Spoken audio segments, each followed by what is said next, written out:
I'd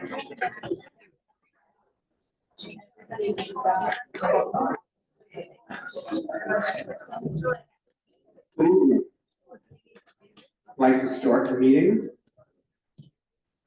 Good evening and welcome to Community Education Council 2. My name is Craig Slutskin and I'm the president of the council and will be chairing this evening's meeting. I'm going to start by asking our interpreters if they would like to make any announcements in the chat. They would like to, or if they want to say anything, please do. Also, there are sign-up sheets for our public speaker session. Please sign up at the front right back there. And before we begin, I'd like to recognize 3 members on this dais. First, we are pleased to welcome Alexandra Stillman and Lila Jasson to the council as the 2 student representatives. As I mentioned at the last meeting, they have both spent some time with our superintendent through the interview process, and we are all excited for their contributions. We'll let them introduce themselves when we get into the calendar meeting. I would also like to welcome back Maud Marin to the council. Pursuant to the federal court, Maud was reinstated back to her CEC2 elected seat earlier this month. We welcome her back, and we are looking forward to working with her on behalf of our students. We're going to start off tonight with our annual meeting, which I now call to order. As a reminder, in July, we were tasked with elections for the 4 council election positions. We were only able to elect 1, the president's me. We did not have a quorum for our August meeting, so we will hold the elections for the 3 remaining positions tonight. We will start off with the roll call. With the recording secretary position vacant, I will take the roll call. Sri Boparai is absent. Allison Bowen. Here. Allison Bowen is present. Daniela Egorov. Daniela Egorov is absent. Charles Love. Charles Love is absent. Gavin Healy. Here. Gavin Healy is here. Maud Marin. Here. Maud Marin is here. Sonal Patel. Here. Sonal Patel is here. Sarah Schechter Ehrenberg. Here. Sarah Schechter Ehrenberg is here. Jessica Savage. Here. Jessica Savage is here. Sabina Serenise. Sabina Serenise is not here. Leonard Silverman. Here. Leonard Silverman is here. Craig Slutskin is here. I will also call on the attendance for the student representatives. Lila Jasson. Lila Jasson is here. Alexandra Stillman. Here. Alexandra Stillman is here. So we do have a quorum. So we will now go into the annual meeting, which we have a script from the Department of Education. It is now 6:14, and this meeting of the Community Education Council 2 will come to order. My name is Craig Slutskin, and I am convening the annual meeting for the purpose of electing officers. Article 2, Section 2 of the council bylaws requires that officers be elected by a roll call vote at the annual meeting. To be elected, a candidate must have at least 7 votes. Officers remain in their positions until their successors have been elected. The first order of business would be to elect a chair pro tem to chair the election meeting until the president has been elected. However, as I was elected president during our July annual meeting, I will conduct the election.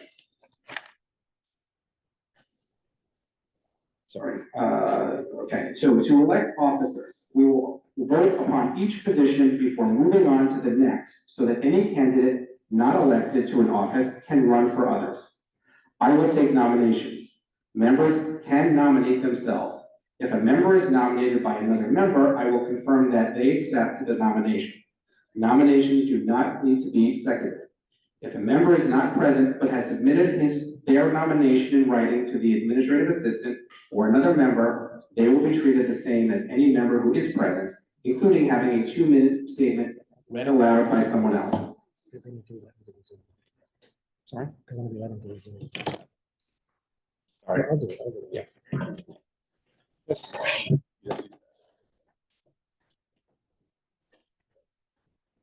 All positions, each nominee will be allowed to make a speech of up to 2 minutes. Following the candidate's presentations, we will conduct a roll call vote. All positions must be voted on even if there is only 1 candidate. When there are 2 or more candidates, each member must make a choice and vote for one or the other.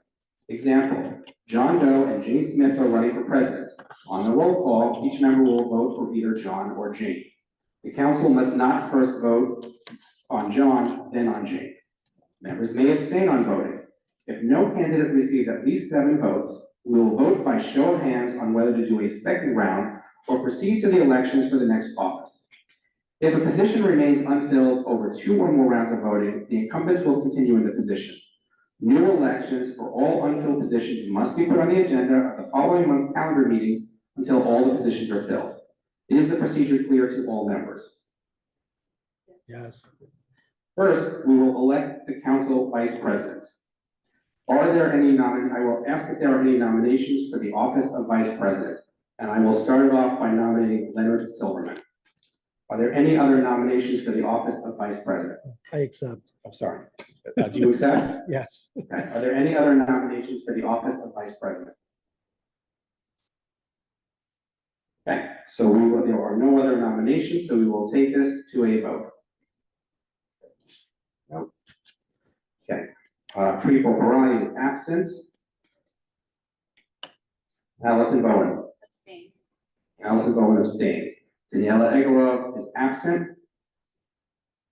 Charles Love is absent. Gavin Healy. Yes. Gavin Healy is a yes. Maud Marin. Abstain. Maud Marin is an abstain. Sonal Patel. Yes.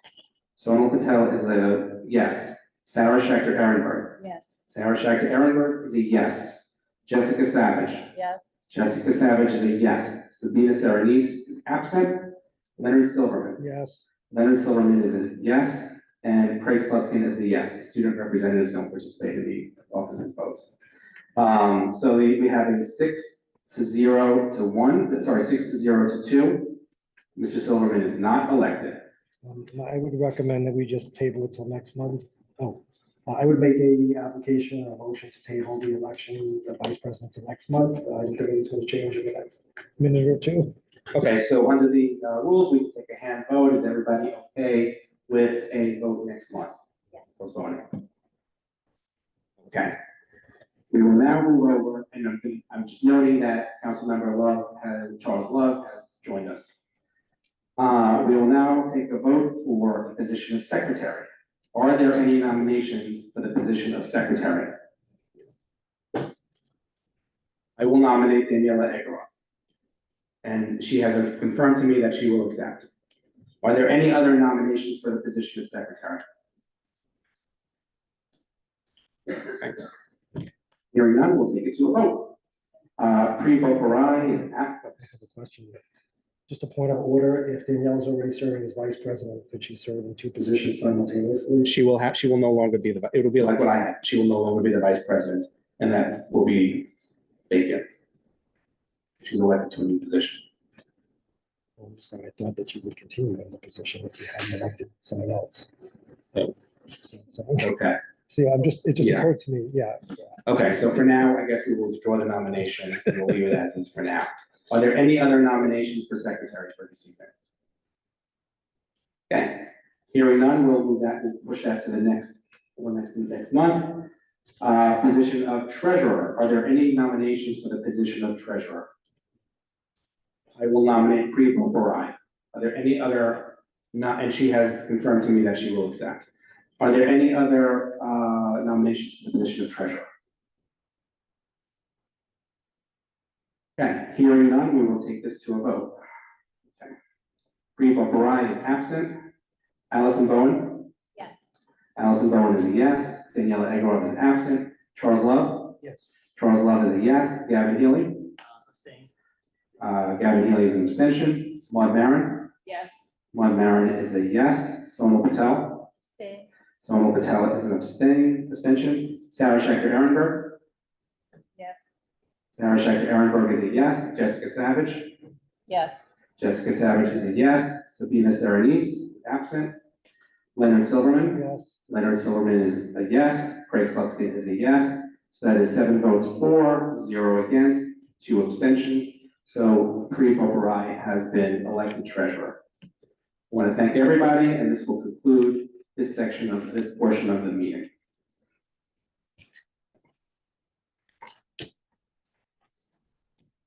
We will now start the calendar meeting and call it to order. It is 6:21.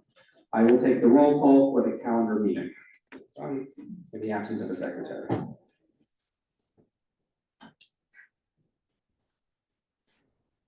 Parai. Prepo Parai is absent. Allison Bowen. Allison Bowen is here. Daniela Egorov is absent. Charles Love. Here. Charles Love is here. Gavin Healy. Here. Gavin Healy is here. Maud Marin. Here. Maud Marin is here. Sonal Patel. Here. Sonal Patel is here. Sarah Schechter Ehrenberg. Here. Sarah Schechter Ehrenberg is here. Jessica Savage. Here. Jessica Savage is here. Sabina Sarandis is absent. Leonard Silverman. Here. Leonard Silverman is here. Craig Sluskin is here. Lila Jaskin. Lila Jaskin is here. Alexandra Stillman. Alexandra Stillman is here. We have a quorum. I want to welcome everybody. Just in terms of our council norms, I do hope that, I know we're going to have a spirited meeting tonight. I will hope that everybody treats each other with respect and kindness. We don't all agree and we feel very passionate about many issues. But I think at the end of the day, we think about our kids and the example that we want to set for them. So hopefully we can show that respect towards each other. I will also ask folks in the Zoom to respect each other as you're making comments in the Zoom. If there is an issue, we will have to close comments, but please, hopefully we will not get to that place. I would like to introduce and give an opportunity for our student members to speak and tell us a little bit about themselves.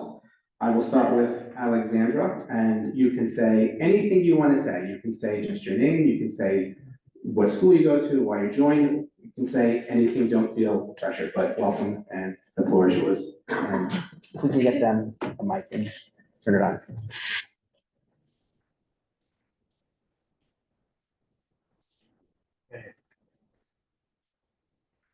Hi everyone, my name is Alexandra Stillman. I'm a current senior at Hunter College High School located on the Upper East Side of Manhattan. One of the reasons why I joined Community Education Council too was because I believe in education equity.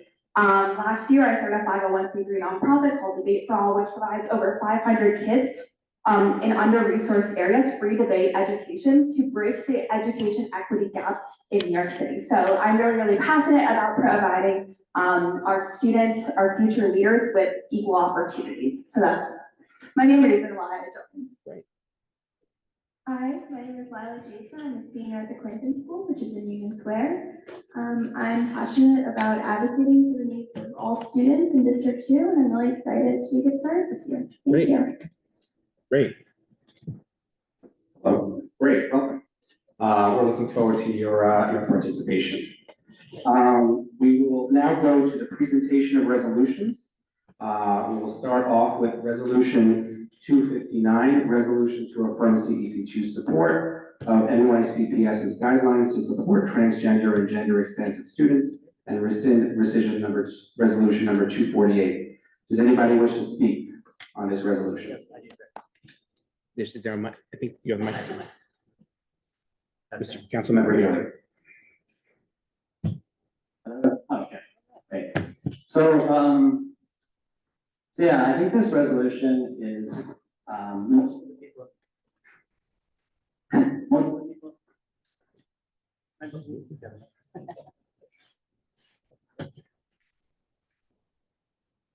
So we start off every meeting talking about the norms of the meeting and about respect.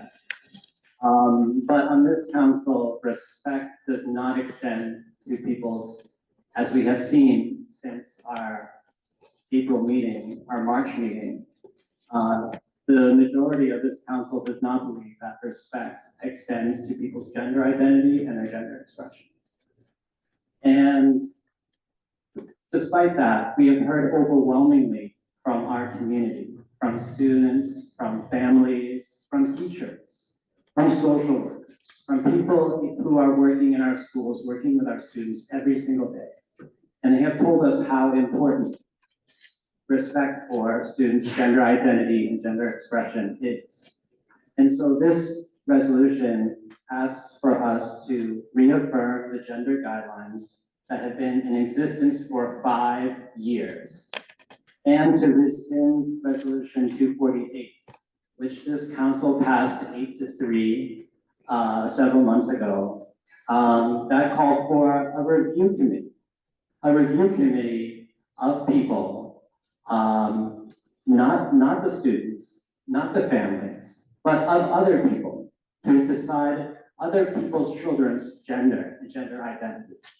And frankly, that is wrong, that is disgraceful, and that just shows an utter lack of decency from this council. So I'm asking us to pass this resolution. Thank you. Thank you. Thank you. I got it. Keep that one down. The next resolution is resolution 260, resolution to extend eligibility for student omni cards. Does anybody wish to speak on this resolution? I will. Council member Dr. Ehrenberg. No? Yes? Yeah, very well. I don't know how things work.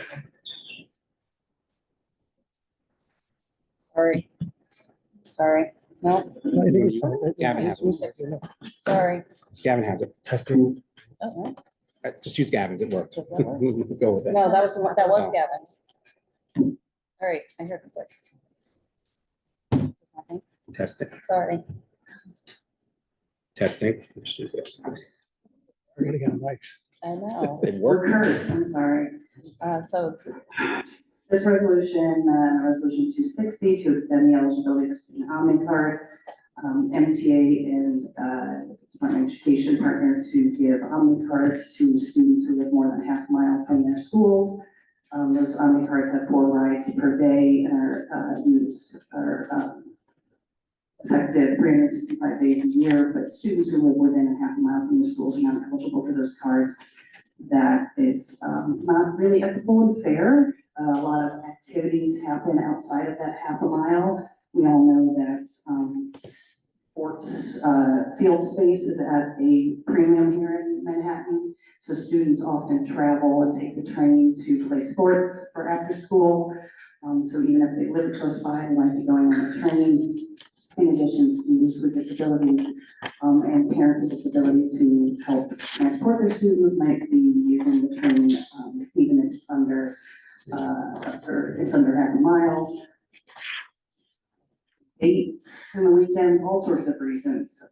This is a wonderful program. It also allows students to access all the various resources we have in New York City, like going to museums on the weekends and all sorts of wonderful opportunities.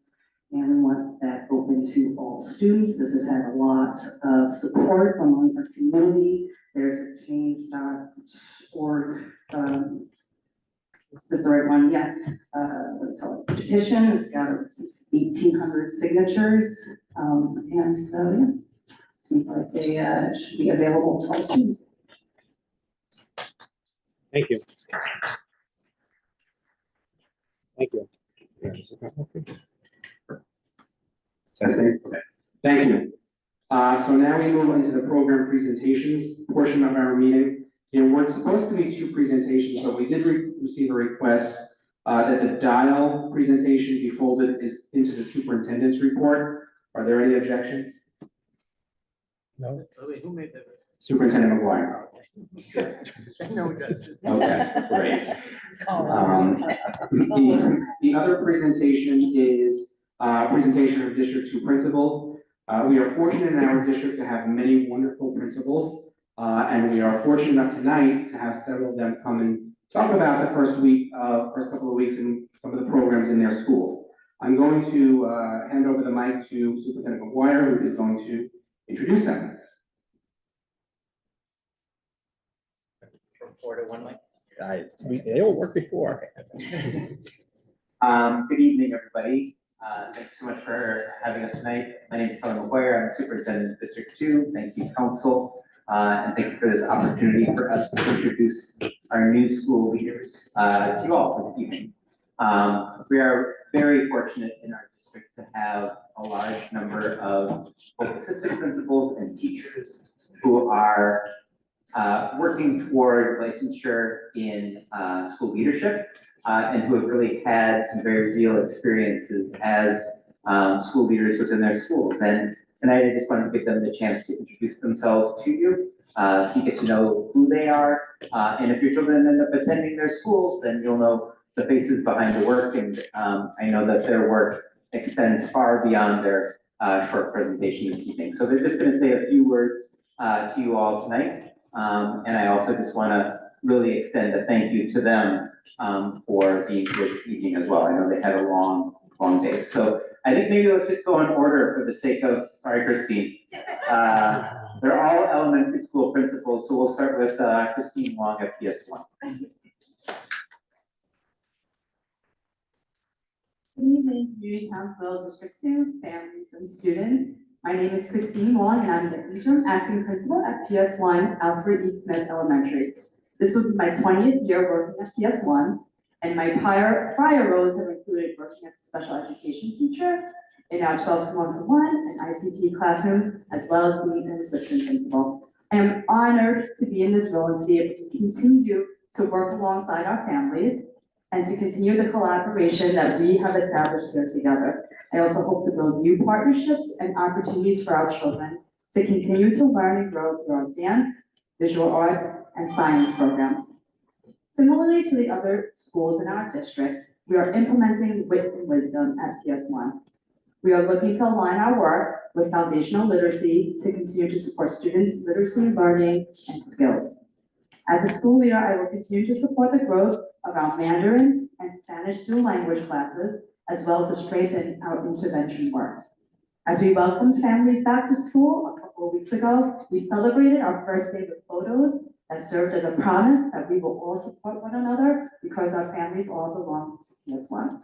So thank you for your time this evening, and I look forward to a wonderful school year together.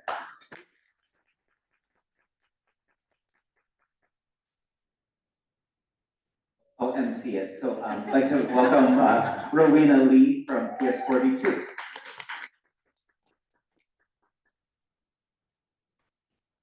Good evening. My name is Rowena Lee. I'm the interim acting principal at PS42. I have served in many capacities for the past 15 years. For 5 years, I had the privilege of being a classroom teacher in an incredible school, and for 10 years, I served as the ENL and testing coordinator, and 1 year as assistant principal. These experiences have deepened my passion for education and my commitment for fostering a nurturing community and environment where every student can thrive. As principal, my goal is to empower our students to become literate thinkers. I believe that with the support of the Chancellor's New York City Reads Initiative and the strong foundational literacy programs, such as Foundations, we can help students build the skills they need for lifelong success. This year, we are embarking on an exciting journey with Wit and Wisdom, and I look forward to collaborating closely with our dedicated coaches to ensure for a successful implementation. Together, we will continue to strive for excellence and create a vibrant, inclusive learning community. I am eager to work alongside with the students, family, staff, and community to make this school year one of growth and achievement. Thank you. Apologies. PS40, welcome Jackie Light. My name is Jackie Leitner. I'm the interim acting principal at PS40. I'm also a parent of 2 children who have attended elementary, middle, and high schools in District 2. I'm excited to share with you all a bit about myself and our plans for this school year. I've spent 13 years as a classroom teacher in District 1, and I loved every minute of it. Prior to becoming an assistant principal in District 2, I further developed my skills as an educator and school leader through my roles as an instructional coach and peer independent evaluator. Each of these experiences have prepared me for my current role as interim acting principal at PS40. As a school leader, my passion is to foster a collaborative and inclusive environment. I believe that strong, positive relationships with students, staff, and families are crucial. It's important to me that everyone, whether they're in the classroom, the hallways, playground, feels seen and supported. One of the best parts of the school year so far has been watching our students settle into the school community and seeing our staff work closely with them to ensure a smooth transition while keeping them engaged in their learning. This year, our school is committed to becoming even more data-driven by using student performance data to inform our teaching and planning. Our goal is to enhance student achievement across all subjects by tailoring instruction to meet each student's unique needs. I'm confident that this will be a fantastic year at PS40. Thank you so much. And welcome Maggie Moon from CS 116. Thank you. Good evening, everyone. My name is Maggie Moon. I'm the new interim acting principal of PS 116. I'm also a proud parent, like Jackie, of a child who's gone through elementary, middle, and now has begun high school in District 2. My daughter went to PS 116 as a student, so I have a close connection to the school, having been in the role as a parent for the 7 years when she was there. This is my 26th year as an educator. I have done a lot of things across those 26 years, or 25, now into 26, and the last 5 years I've served as an assistant principal, most recently at PS 59 in District 2, and before that at PS 139 in District 22. And prior to becoming an administrator in the DOE, I was a classroom teacher in the DOE, and then I left the DOE for a long time, and I was a staff developer or literacy consultant in many different capacities, including living abroad for 7 years in Asia and working with the international school circuit at that time as a literacy coach. We have had a charge from our superintendent this year of thinking really carefully about the question, how are we changing? And I've been thinking about change in terms of impact and improvement, the everyday student experience of our Black, Hispanic, and students with disabilities. And so we started this year at PS 116 thinking about the theme of belonging and what it means to be part of a team, part of a community, and the importance of making sure that all students and all families and caregivers are considered as Team 116. And it's also helped us think carefully about how we want to raise some data points, specifically with academics and attendance.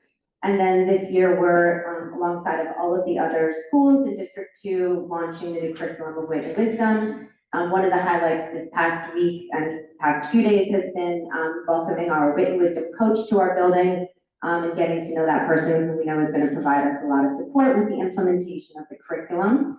And then one of my personal biggest highlights from the launch of the school year has been opening up a new 3K program. We have 2 new 3K classes. We have not yet 30, but they're on paper. They just all haven't shown up yet. 30 3-year-olds or 2-year-olds and 3-year-olds crying, singing, napping, eating in our building. And it's been really exciting. And we also were given the opportunity to open up a self-contained classroom, which has not been a section or a class in our school for many years. So those are some of the things that we're looking forward to as a school community to keep working on and making sure are really healthy and alive throughout the year.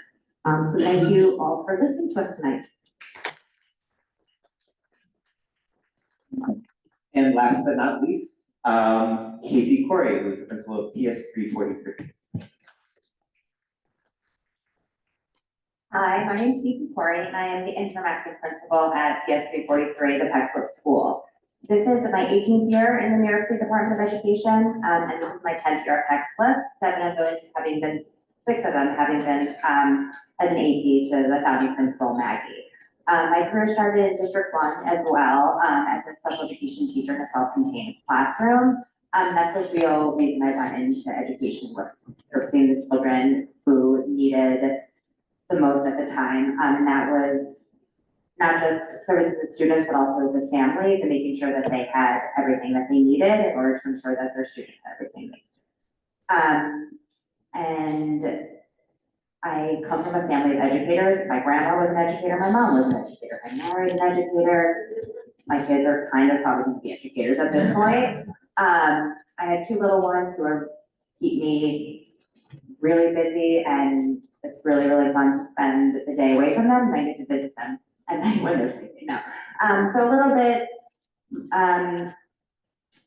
about why I'm excited for this year at Peck Slip. Peck Slip feels like a home to me. I've grown up with many of the staff there, and similar to what Maggie was saying, we launched our year with a sense of belonging.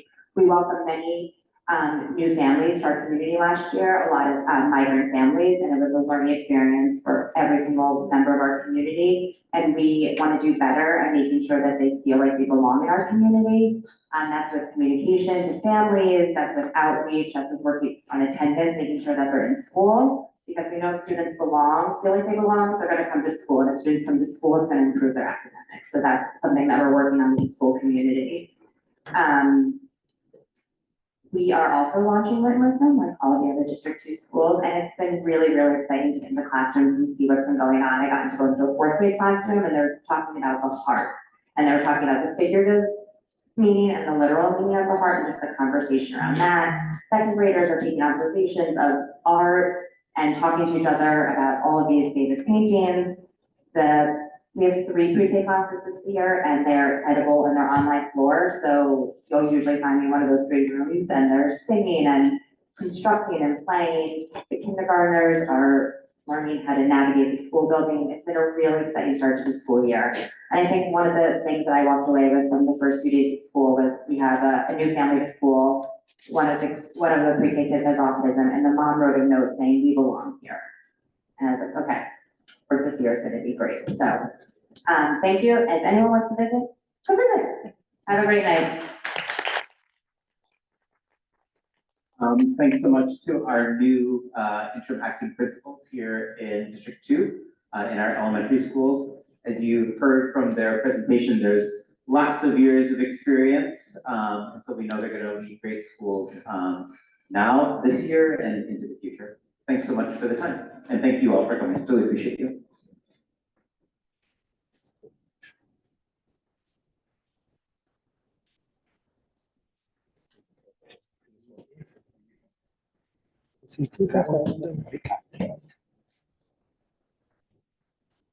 Yes, this works. Thank Thank you, to the teachers who, just spoke, principals who have just spoken. Greatly appreciate you coming down. And thank you to the superintendent for organizing that. It was actually very, very useful and good to meet some new, principals. We now have the, first public speaker session. If Victor has the sign-in sheet, Len Silverman is gonna call out the names, and that microphone seems to work. Victor, our administrative assistant, is gonna manage, maybe we'll do it by the TV. Victor is going to manage the microphone. Each person will have 2 minutes to speak. We will give you, I will do the timing, we'll give you a little bit of a warning if you're coming close. So over to Len. It was 12, I think. We have 12 people signed signed up. And if anybody else wants to sign up, please, If anybody else wants to sign up, please do so. Please come up here and you can sign up while we're speaking. I'm going to give you my disclaimer. I'm terrible with names and the handwriting isn't always great on these. So our first speaker is going to be S. Matoko. And next we also have, after Ms. Matoko, we have Mariah Kurzer and Mo M.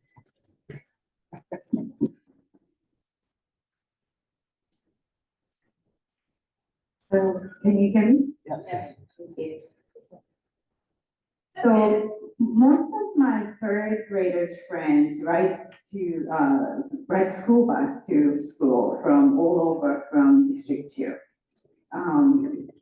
My third grader has multiple friends in her class who used to take school bus until end of second grade. But starting third grade in September, they are not allowed on the school bus anymore. And the parent chat group exploded. So we looked at the DOE OPT's eligibility. And if you live between half to 1 mile from school, a student is eligible for a school bus for kindergarten, first and second grade. But once you are third grade, you are no longer eligible to ride the same school bus you rode, only provided with Omni card, even if the bus route exists and there's space for them. So does this rule make sense? New York City subway is not safe at all for third grader to ride alone. 30 minutes walk each way to third grader is not easy. But most of all, the bus route and bus stop exist and they have space. But he cannot ride it because he's too old, 8 years old. All of my friends who raise this issue are working parents, having multiple kids in different schools. They say they are late for work every day. One says she now has to spend fortunes for Uber to be on time to juggle the drop off and work. I suspect there are many families in temporary housing in Midtown on my daughter's bus who are in the same situation. So, CECD2 council members and Superintendent McGuire, would you please help my friends? Thank you.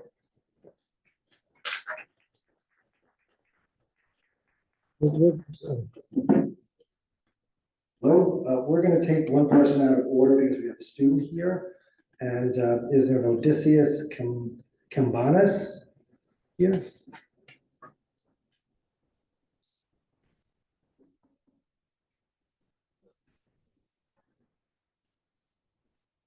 I'm Odysseus Kampanis. I am current junior at Stuyvesant High School here in District 2. I'm really proud to have graduated from elementary, middle, currently attending obviously high school in the New York City public school system. And I'm also proud to be a transgender girl. And I am a co-president of the GSA at Stuyvesant called Spectrum.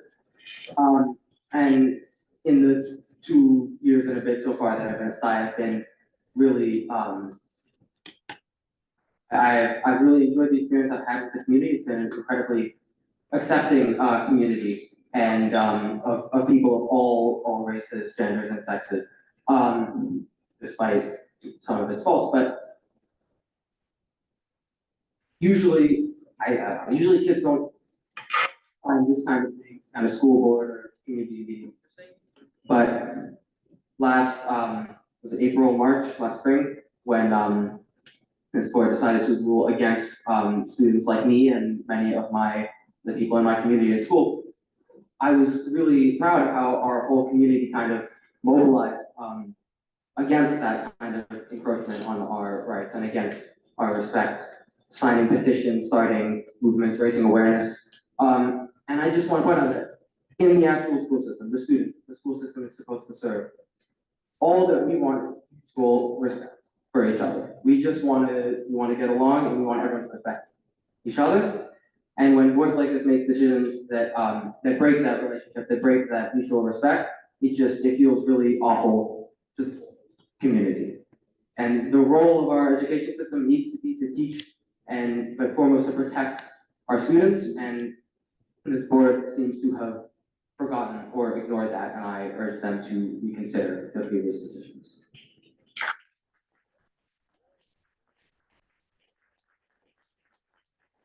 Next speaker is M. Cursor. Just coming.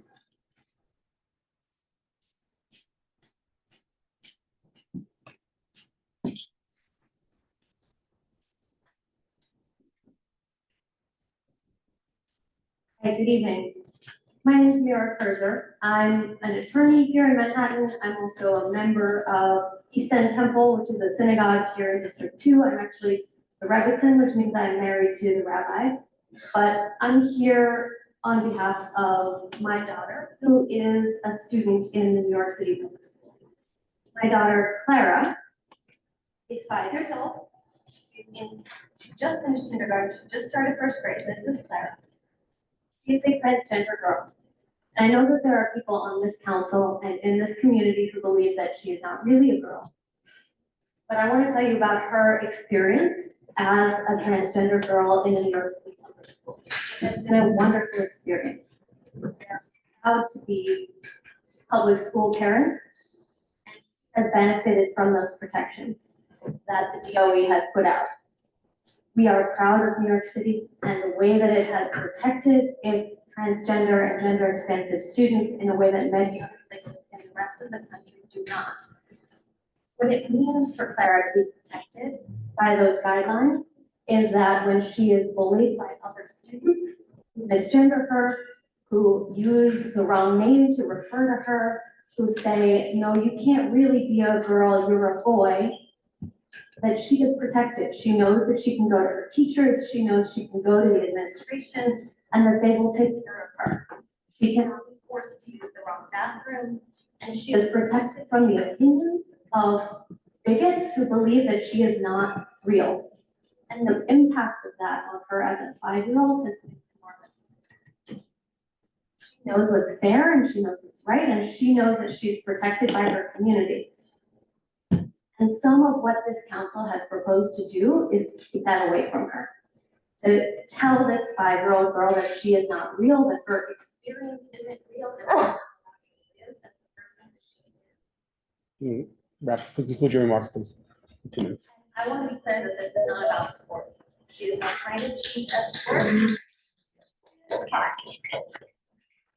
This is not about sports because this, as we've seen all over other places in the country, an attempt to use sports to claim to be protecting girls.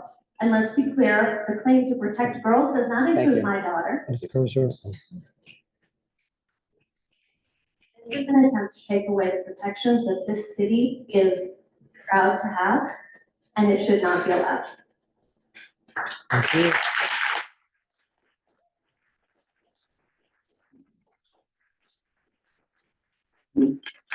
Next speaker on our list is Mo M, and after that is going to be Amaya Perez. I would recommend if you hold the microphone closer to your mouth, it might not go in and out. Hi, my name is Mo. I am a trans mask. My pronouns are he, they. I also work as LCSW, as a trans therapist, serving some clients within District 2, young adolescents that have graduated, teachers, and have spoken here before, and I know some of you recognize my faces, and I recognize yours. This weekend, I had a really great privilege of being able to be in the presence of Miss Major. If you know who Miss Major is, just raise your hand just to see. Miss Major is 83 years old. She is a transgender activist. She was around during Stonewall. Do you know how rare it is for a trans person like me to see an 83-year-old? It shouldn't be that rare. In one of the meetings, I proposed to one of our activist groups to write down how many trans kids, and content warning to any students in the audience, have taken their lives or who have been murdered based on their gender, identity, and expression. One, it would have been harmful for the students to hear that. Two, there wouldn't have been enough science in this room. The reason we don't see trans elders or trans sisters or get to grow up with them is because they either have to hide out of safety, they're not allowed to live, they harm themselves. I see this as a mental health professional. Substance abuse, eating disorders, it carries on to adulthood. It doesn't have to look that way. I also see a lot of joy, a lot of life, a lot of vitality, a lot of blossoming, a lot of community, and it can look just like that. This board has a duty to serve and protect your students, to protect their lives. We've seen it happen last year with my candidate. Conclude your remarks, please. They deserve that protection. Thank you for letting me speak.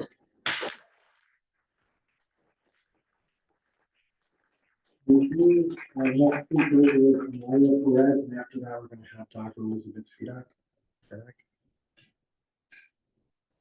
Do we have Amaya Perez?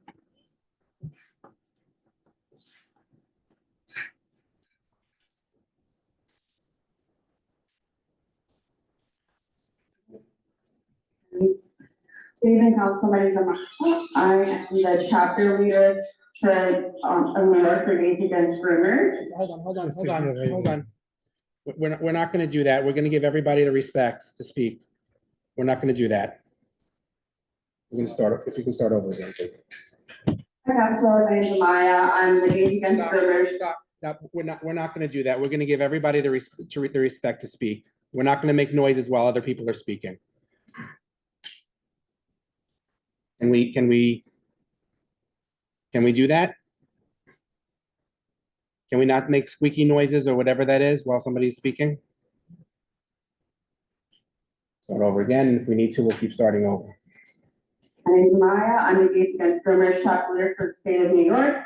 So beyond disappointing, I'm back here again, having to stand up for girls and parents of New York by standing against Resolution 259. It's disgusting that some council members are going for a second failed attempt to rescind Resolution 248. It's a blatant attempt to not only silence these female athletes and parents by refusing to have an open dialogue. Please stop.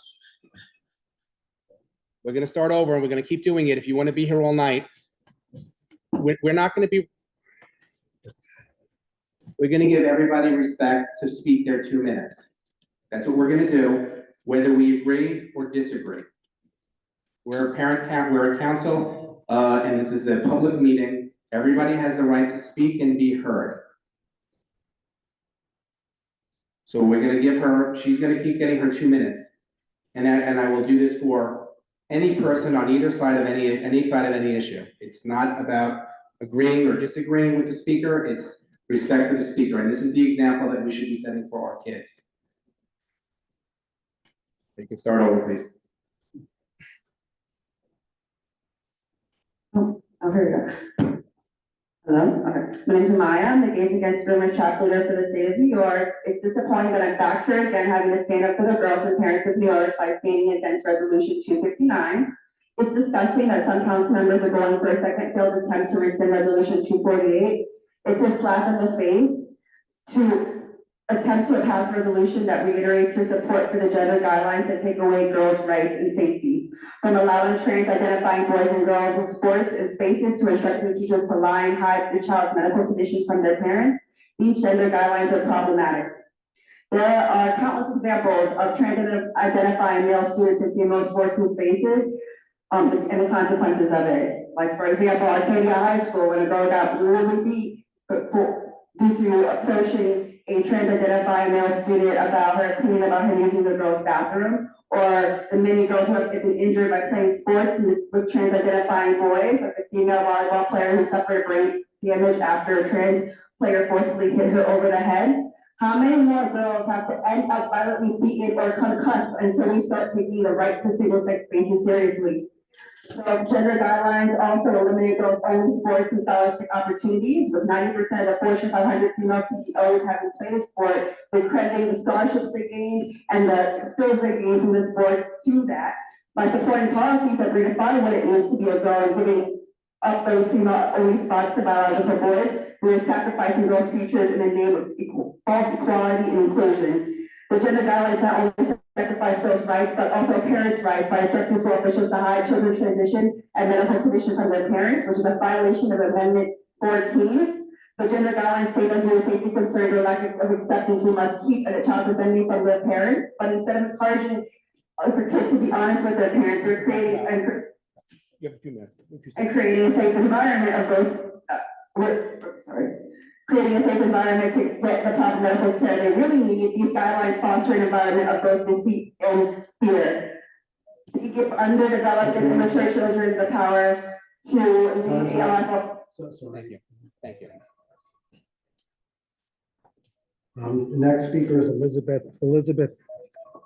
Next speaker is Elizabeth Fedak.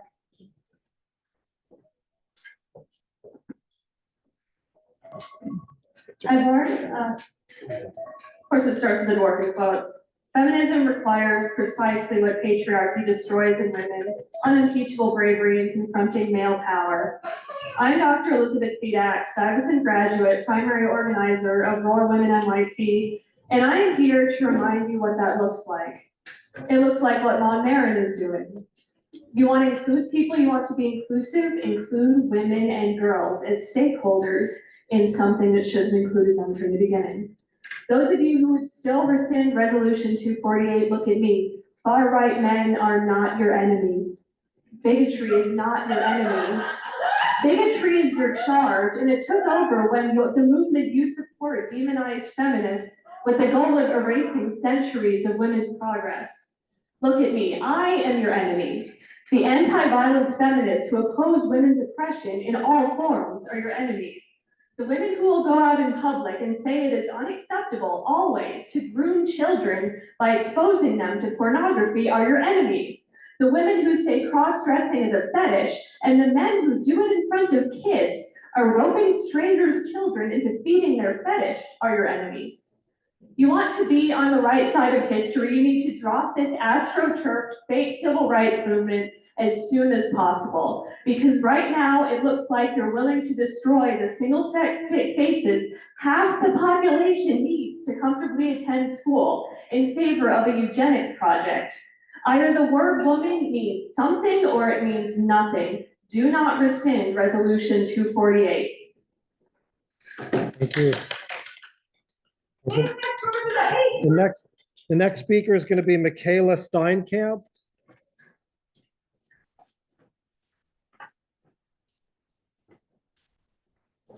After we're done this.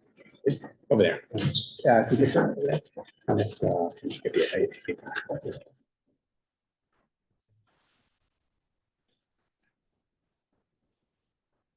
you all for allowing me the opportunity to speak to you as well. I'm here to advocate for all eighth grade students attending district middle schools and middle schools across New York City equal opportunity to take biology and algebra classes. Can you hold the mic a little Yeah, yeah. closer? You're just cutting out. Yeah, I know, you gotta, it's like right up there. Thanks. This year, as reported by current parents, all eighth grade students I'm gonna hear.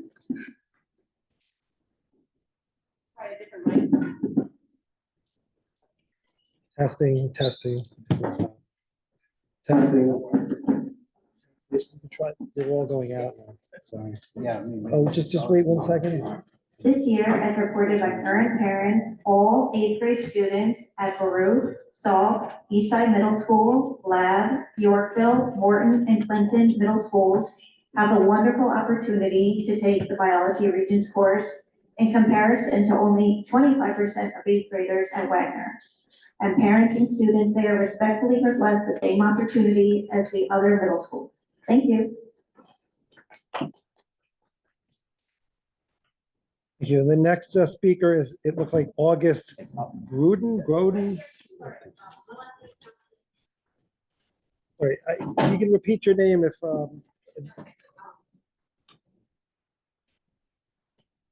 Testing, 1, 2, 3, everyone can hear me? Thank you, Yes. okay, my name is August Gooden, you can put timer now. I have the wonderful privilege of being both an alumni of New York City Public Schools and having a wonderful trans sister who attends New York City Public Schools. She's the best person I ever met, and without her, I don't think I'd be alive right now.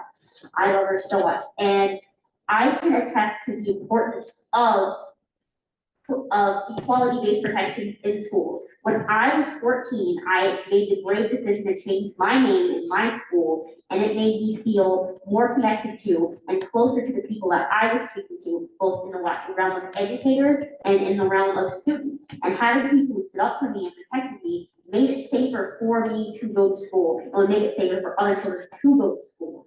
Equality-based protections in schools are one of the most important things students can have. Because schools are not just a place for students to learn things like math or science. It's a place for them to learn what's acceptable and to be treated. And if adults in their life tell them it is okay for them to be disrespected, for them to be treated as they're nothing, for them to be called harmful names, for them to be harassed and bullied, what would that be like in the future? What kind of relationships do they get in if the people who supposedly were supposed to protect them tell them it's okay for people to do this to you? It's not something that children should have to deal with. As someone who has been a queer student and knows that children deserve everything, and it's our job to give them everything, to lay down our lives to give them everything that they deserve, I demand that we pass pro-equality protections and rescind harmful things like Section 238 and allow children to go to the schools that they deserve and be taught that love is respect and they are worthy of respect and they always have been. Never, ever accept being your child's first bully and never let people be your child's first bully. Thank you. That's all I have to say. The next speaker is Liz Tomasetti.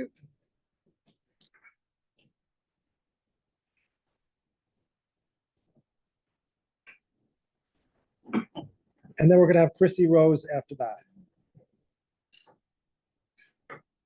Oh, yes. My name is Liz and my child is a third grader in District 15. I've been attending these meetings since April, and last month was the first time that I stood up to speak. Unfortunately, only 4 council members weren't in attendance of that meeting. To those of you that were present, please excuse me if I repeat myself. Do any of you have transgender children? 2 years ago, my child was granted a transfer from our district superintendent's office due to the transphobic PTA and administration at her school, her previous school. Do any of you have children that needed to request a safety transfer?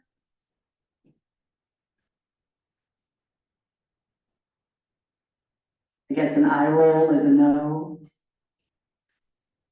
Does your child worry that strangers are going to take away their health care? Are you willing to tell your child that they do not deserve equity at their school due to their identity? I won't.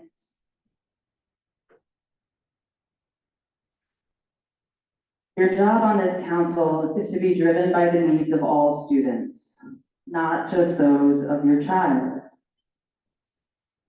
I do not doubt that those of you who have supported Resolution 248 in the past will continue to support it under the guise of just asking questions.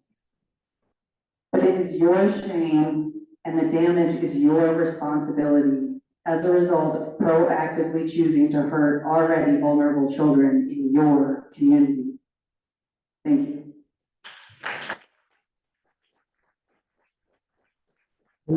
Our next speaker is Chrissy Rose.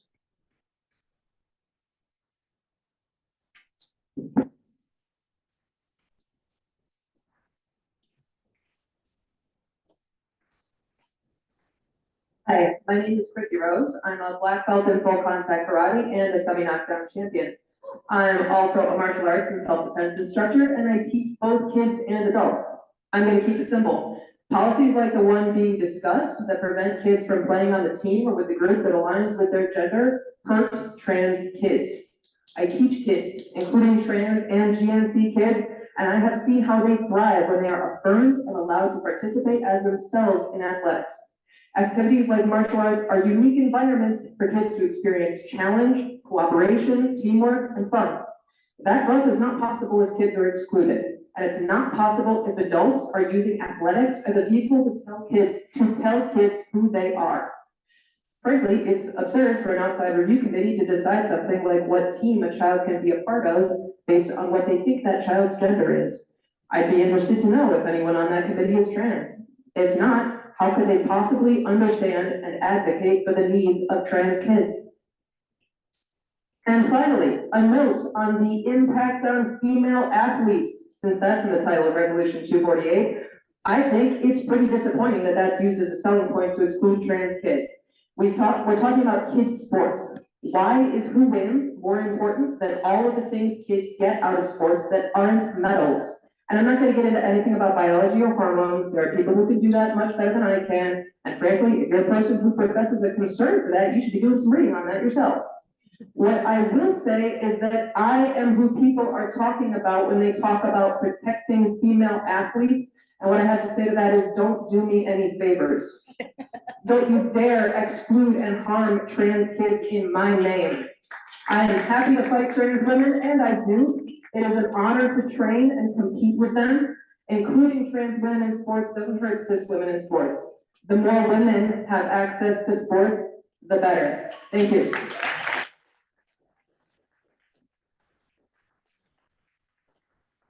The next speaker is Ali Blake.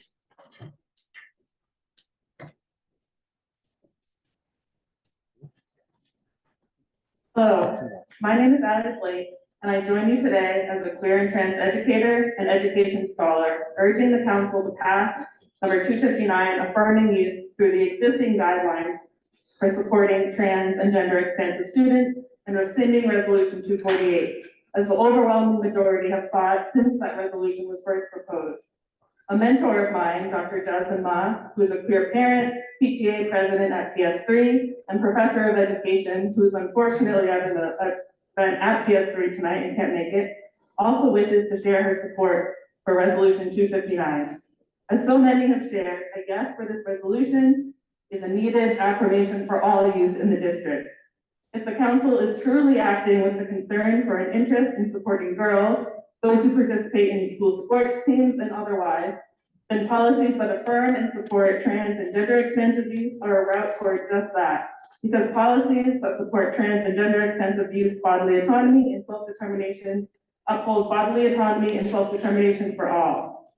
I speak with you also as someone who, as a child, was put under invasive, supposedly medical scrutiny when my body developed in ways that surprised adults with supposed expertise. I join those who want a world in which no child and no person at all has their bodily autonomy violated. Any potential effort to maintain categorization by supposed sex designated at birth opens any participating youth to the vile potential for their bodily autonomy to be violated for the sake of this maintenance, empowering adults to disgustingly demand supposed confirmation of sex as if biological sex even were binary, as school sports are. What an incredibly disturbing desire. Violating efforts to supposedly confirm someone's sex designated at birth are also wielded significantly more against youth of color, especially Black youth whose childhood and girlhood is regularly questioned or denied by adults in power. A vote for rescind 248 is a vote to affirm all youth and firmly reject racist transphobia. I urge you to listen to the youth, families, and educators of District 2 and vote yes on resolution 259.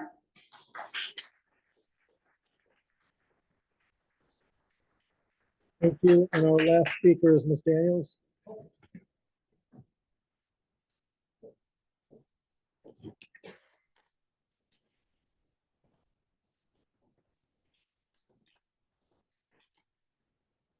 Good evening, everybody.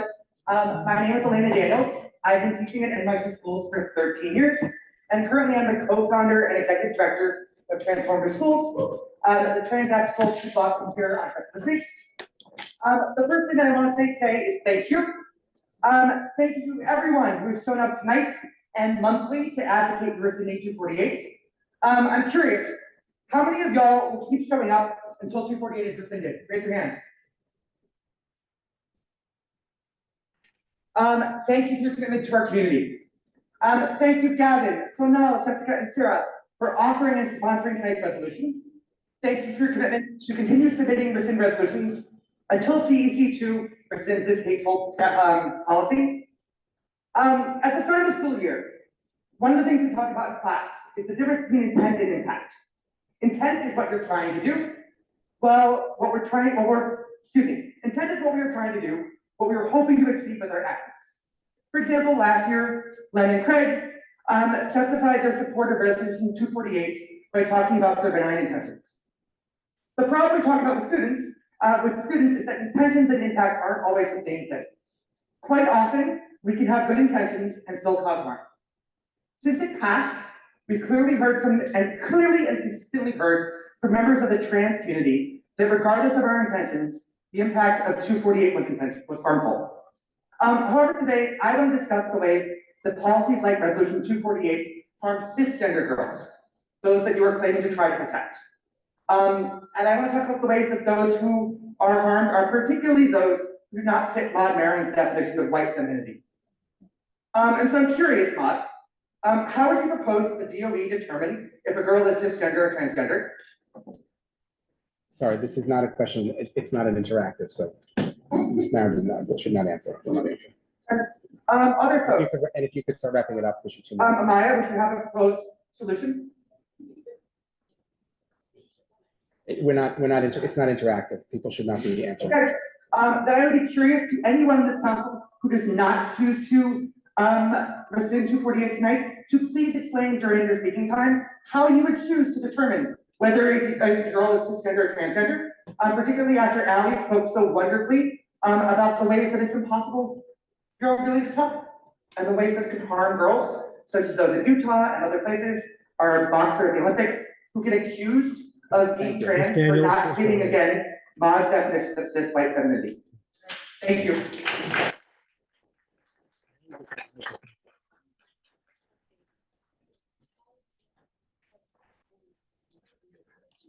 Thank you. Thank you. Hello? Okay. Thank you, everybody. I appreciate that. And we have a second public speaker session in a little bit. If you'd like to sign up, the sign-up sheet for that is in the back as well. So we'll move on to the president's report next, right? The report of the president. So good evening, everybody. I hope everybody had a great first couple of weeks at school. A special welcome to all of the new families in District 2, whether you transferred in from another district or moved into the neighborhood, or your child is just starting 3K or pre-K. I would also like to acknowledge that we have just begun Hispanic Heritage Month, and I'm looking forward to the many celebrations around us. We have a number of new schools hosting 3K, which I was very excited to hear about. I'm looking forward to Superintendent McGuire to report more on that and how that went in his report. On the middle school front, we have new programs in our four-zone schools. I spoke to several new sixth graders in that program at Peru, and I got the so far so good answer, which I take as a good sign, and it's probably as much as I'm ever going to get out of a sixth grader. There have been some questions on the wait list for the middle schools, particularly the non-screen programs, which we will get to when we get to the superintendent's report. I know several council members have some questions on that. Middle school tours for the fall 2024 admission cycle have begun. We've placed the link to that schedule on our homepage, and it's also on the District 2 website as well, as a spreadsheet that you can show.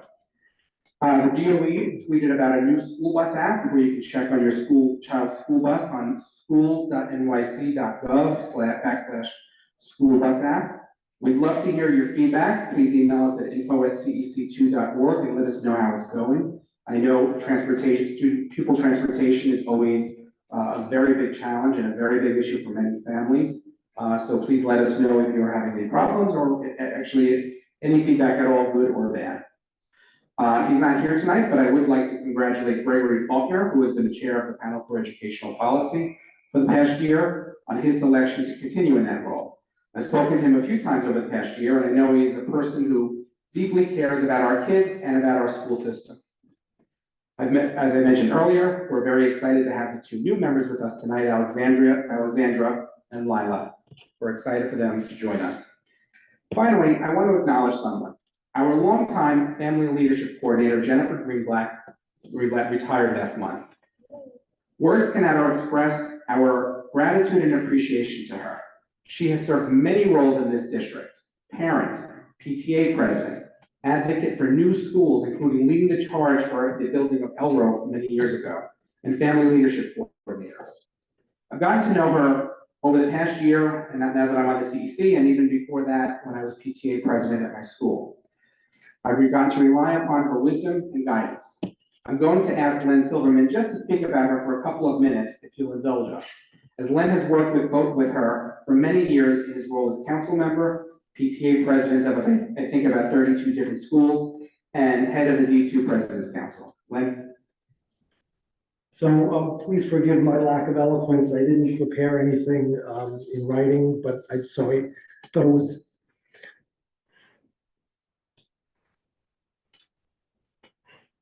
forgive me, I'm sorry.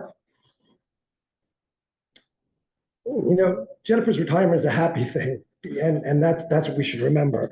You know, I just want to say, we all, if you've had these experiences when it comes to education, you're lucky if you find someone, a teacher, somebody that really means a lot to you, that really made a difference.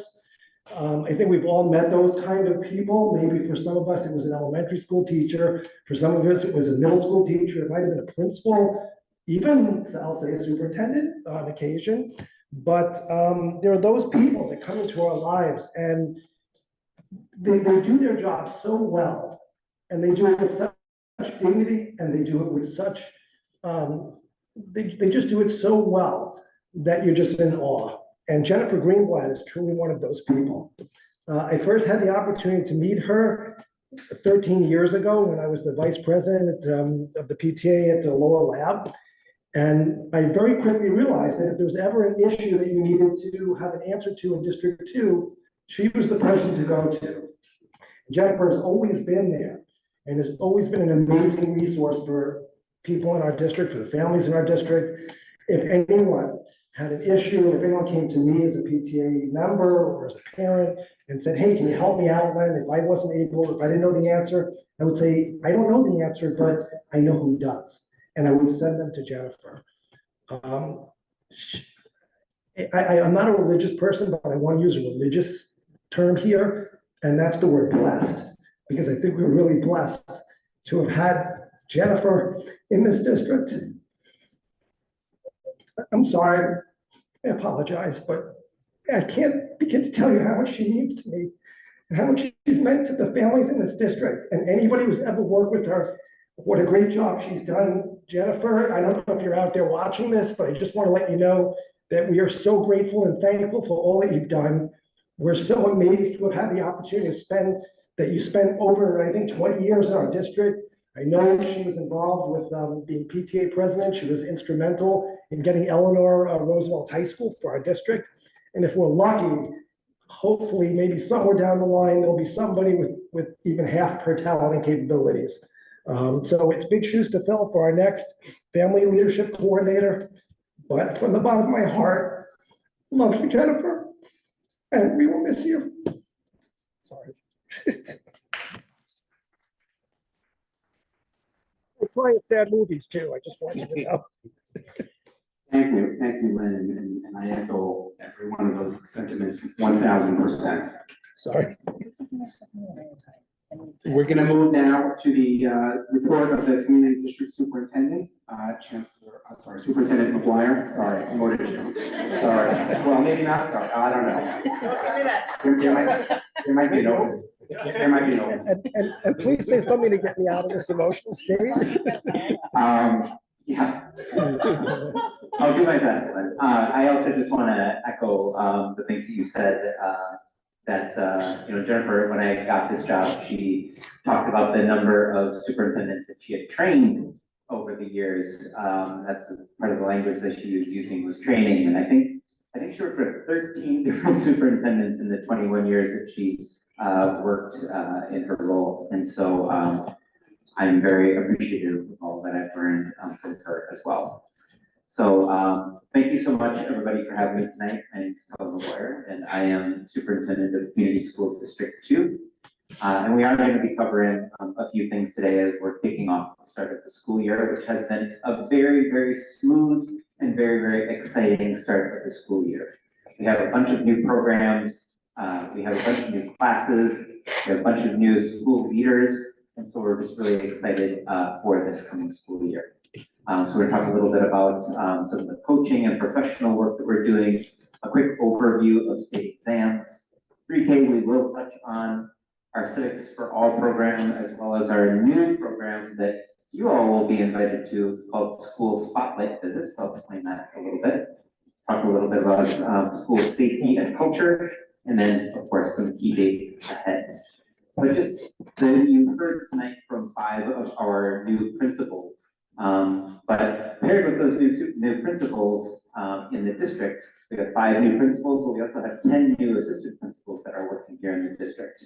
And they are doing a really amazing job as we're kicking off the school year. We are providing them with job-embedded coaching, providing them with weekly office hours. We are visiting their schools very, very regularly and making sure that they are up to code on all of the things that we needed to do to make sure that we had a safe and productive start of the school year. And that's going to continue throughout the year as well. You heard so much about their experience in the schools from which they came. Those school communities helped us to select the interim acting principals. They will go through a formal interview process called the CECD2 process. That's the interviews that we do to hire a new principal in the district. But they're off to a great start. We're really excited about that. As well as the 10 new assistant principals that are here in the district. We're providing them with direct support as well, pairing them with an experienced assistant principal, and making sure that we are working with them to walk through classrooms to make sure that all of our classrooms in the district are of the quality that we want to see in every single school. You've heard a little bit about NYC Reads and NYC Solves. This is the new kindergarten through fifth grade reading program, and NYC Solves is the middle school pilot program that we are a part of, 6 through 8, working on embedding mathematical shifts across our middle schools, as well as adopting the illustrative mathematics curriculum as a part of that. Through NYC Reads and NYC Solves, we are paired with 2 different organizations that are providing us with coaches that are working directly with teachers as well as school leaders and helping to create materials that we can use in workshops with families in the broader community. They are spending time directly in classrooms, providing workshops for parents, families, teachers, and they are just doing a fantastic job as we're starting off the school year as well. We also are doing, as a part of this work, a process of implementation reviews.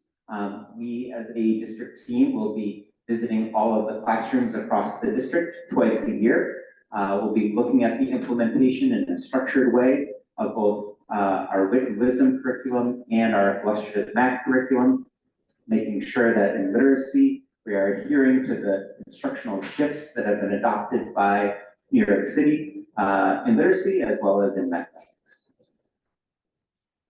The New York State exams came out. We received the results just a few weeks ago. So overall, our proficiency in literacy did move from 79% to 76%. And we think that this is a little bit of a shift. We have a slightly different population of students that are here in our district over the past couple of years. Multilingual learners, English language learners, they are exempt from taking the ELA exam for 1 year, but then after that, they do take the ELA exam. We think that we want to focus on helping to build the English proficiency of our English language learners and our multi-language learners over this coming year. We did see some strong performance, however, with our students with disabilities across the district, as well as evidence of our strong foundational literacy in our early grades. In the 3rd grade, we saw strong growth, and as you probably heard many of us talking about over the past year, it's that foundational literacy, that those literacy skills that kids need in kindergarten through 2nd grade was a real focus for us. And so we saw some incredible growth in 3rd grade foundational literacy, and that showed up in state test scores for our 3rd graders. So students with disabilities are growing, our 3rd graders are growing. We are now going to shift as we are moving into the year. We have a new population of students who are going to be taking the state exams for the very first time. These are students who are learning English, and so we're excited about the capacity that we have as a district with new teachers who are bilingual, with a new strong curriculum that we're implementing across the district, and strong professional learning. In mathematics, we did grow. We grew from 78% proficient to 80% proficient. And again, as you heard last year, we really centered a lot of our professional work in middle school on mathematics. Our proficiency in math in middle school moved from 76% to 79%, and our elementary school proficiency across the district remains steady. Again, we saw strong growth with our students with disabilities here in the district. So we believe that there is evidence through these scores that our initiatives are paying off. We are seeing growth in the early grades in literacy. We are seeing growth in middle school. And so these are the 2 areas in which we focus, and we believe that we can continue to have an impact on our students here in the district. Just a couple of places to highlight. In the first box here, we have 3 schools that we really were tracking around the implementation of foundational literacy programs. We saw some incredible growth in 3rd grade. We also, in middle school, there were 4 schools here that we wanted to look at specifically. These were schools that were using the illustrative mathematics curriculum for the very first time. When these students took the exam in sixth grade, we saw these proficiency levels at MS 131, 126, 217, and 289. And then as seventh graders, they produced growth that was really quite exceptional. And we saw this growth again across the district. So overall, we are seeing strong growth again in early literacy with our students with disabilities, with our focus schools. We are going to continue our programming supports for our English language learners in the coming school year, developing bilingual supports for all of our students. We hired more bilingual educators as well, and there's stronger support for families that are not learning English, or excuse me, that don't speak English across our district. There's a question about pre-K, and we really had the opportunity to expand pre-K across the district, which we advocated for. We were very excited when Mayor Adams allocated additional funds for pre-K and pre-K programs. That really was something that we had been calling for quite some time. And so we saw a growth of almost 200 seats in pre-K across the district. Last year, I think that we ended the admission cycle in the fall in pre-K with a waiting list of almost 400 families. So this year we were able to provide 195 seats, including a brand new pre-K center in the Murray Hill area of our district. We also worked to make sure that every single family that wanted a pre-K or pre-K seat had access to one. We wanted to make sure, our goal is to continue to expand pre-K in our district so that families have access to pre-K and pre-K in District 2. This year, we are starting a new program called School Spotlight Visits. We had a few of these last year, but this year we're going to really expand that. We're doing a School Spotlight Visit every month to one of our schools. The goal of a School Spotlight Visit is to bring community members into schools to be able to see the work that we are doing, the initiatives that we are engaged in directly in our classrooms, and hear from the community members that are implementing them. Our first school spotlight is to PS2 212, which is also called Midtown West. At Midtown West, this school is focused on engaging all families in the work of their school. So on October 10th, CEC President Craig Slutskin, as well as Councilmember Gavin Healy, who is the liaison to Midtown West. We're going to invite all liaisons to the schools where we are doing school spotlight visits. We will hear from the principal, we will hear from some teachers. They will be bringing their PTA as well as their SLT. We'll be hearing from some students, and we'll be visiting classrooms.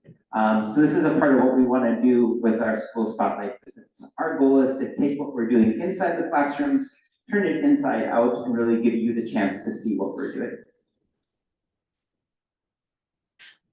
We are continuing our Civics for All work, and we thought it was really important to share this tonight because we have seen this huge expansion in the number of schools that are participating in Civics for All.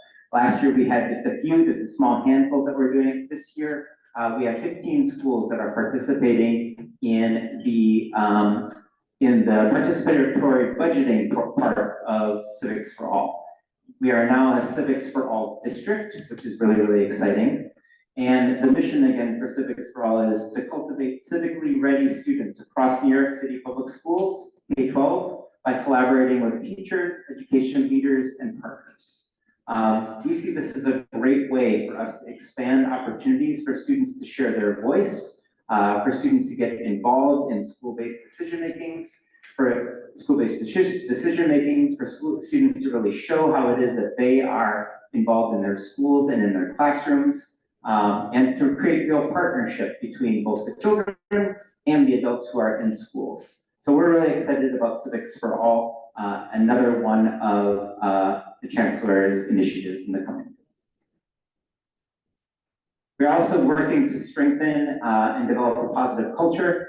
We want to make sure that all of our children are welcomed and affirmed in our schools, and that daily classroom practice centers student voice. We see this as an extension of both our morning meeting and advisory programs that we have across our district. We also see this as a part of our new curriculum. really centered at the heart of both our wit and wisdom curriculum that you've been hearing about and the illustrative math is student voice. The ideas, the complexity of different tasks is made rich by how it is that our students are participating in these curricula. And so it's a very exciting way of seeing how it is building strong positive culture and climate in our schools. We are also, through school spotlight visits, we want to expand opportunities for families to serve as partners. We are also working to expand methods by which we are engaging our families in timely communication. That is a real focus for us. We know that some families or some schools across the district have great structures for how it is that they're communicating both weekly through newsletters, websites, and activities like that. We also know that some schools have been really on top of communicating timely events and activities that are important for families to know. We want to make sure that families are aware of everything that is happening in their schools on time and that they have the best information that they need in order to make decisions about their kids. And then again, we're growing and expanding citywide practices. One of the tools that our city has, that our city school system has implemented over the past couple of years is a GAMMA system, which is a citywide text messaging system by which principals, assistant principals, superintendents can send out messages to the broader community. We want to make sure that we're utilizing those tools in order to get families information about their schools, about their kids, and about the district. And just in wrapping up, we have a few items that we want to share ahead. We have our fall parent-teacher conferences, which are coming up this week and next. As you may be familiar, our students participate in academic screeners, both in literacy and mathematics. That continues through mid-October. Our schools are closed October 3rd and 4th for Rosh Hashanah, and October 14th for Italian Heritage and Indigenous Peoples Day. And November 1st, for the first time, our schools will be closed for the well. And with that, I just want to share that tonight I am joined by Suzanne Sanchez and Johanna Rodriguez from our Central Special Education Office. I know over the past couple of months, we have had resolutions that have centered on servicing and supporting students with disabilities. Johanna and Suzanne are joining me tonight. And they are also able to take questions if you have any that may be best answered by. Thank you.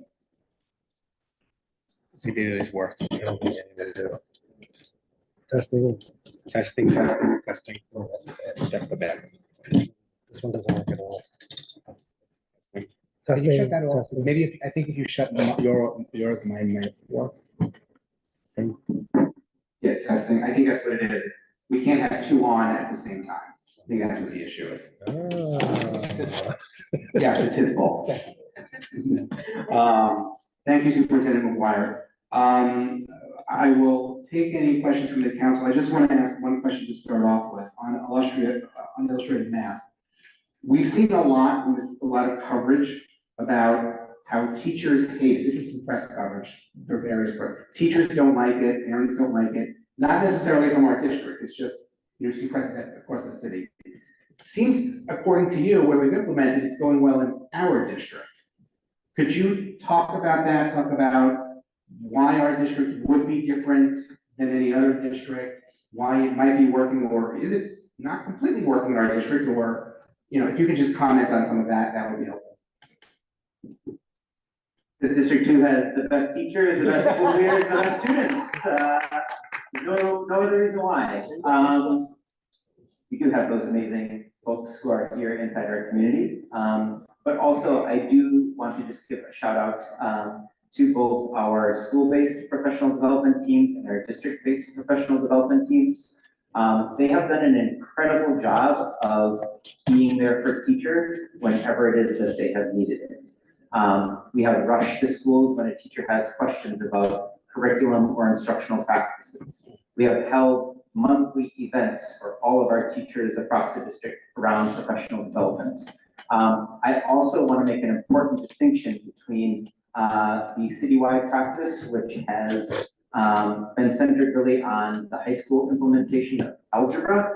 This is the first year that District 2 is a part of the NYC Solves program, which is extended to 6th through 8th grade. So really, we're comparing a little bit of apples to oranges, different groups of kids, different groups of teachers, in different practices.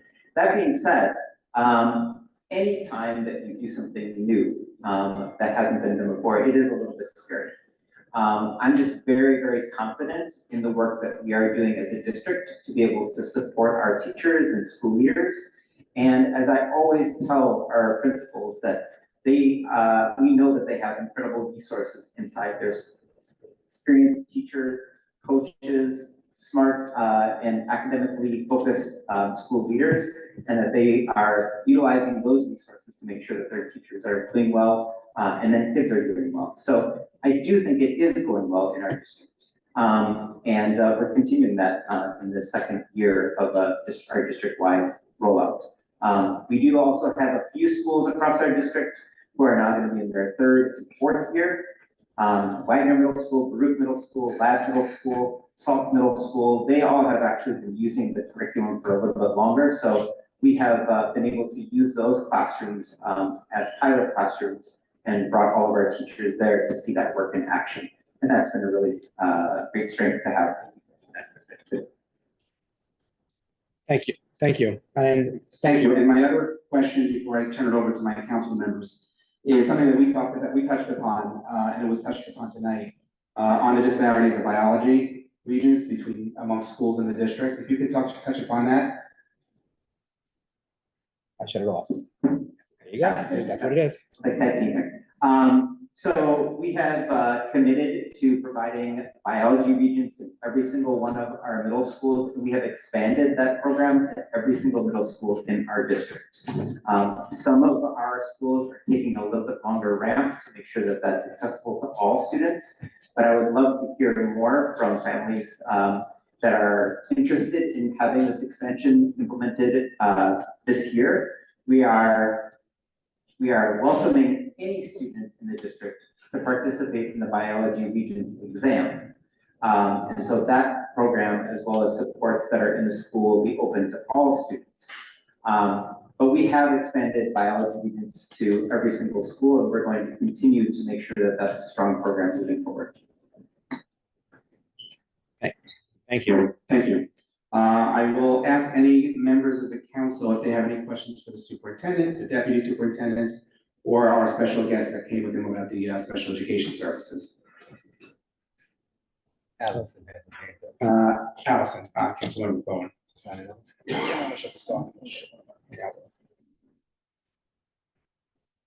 Middle school wait lists.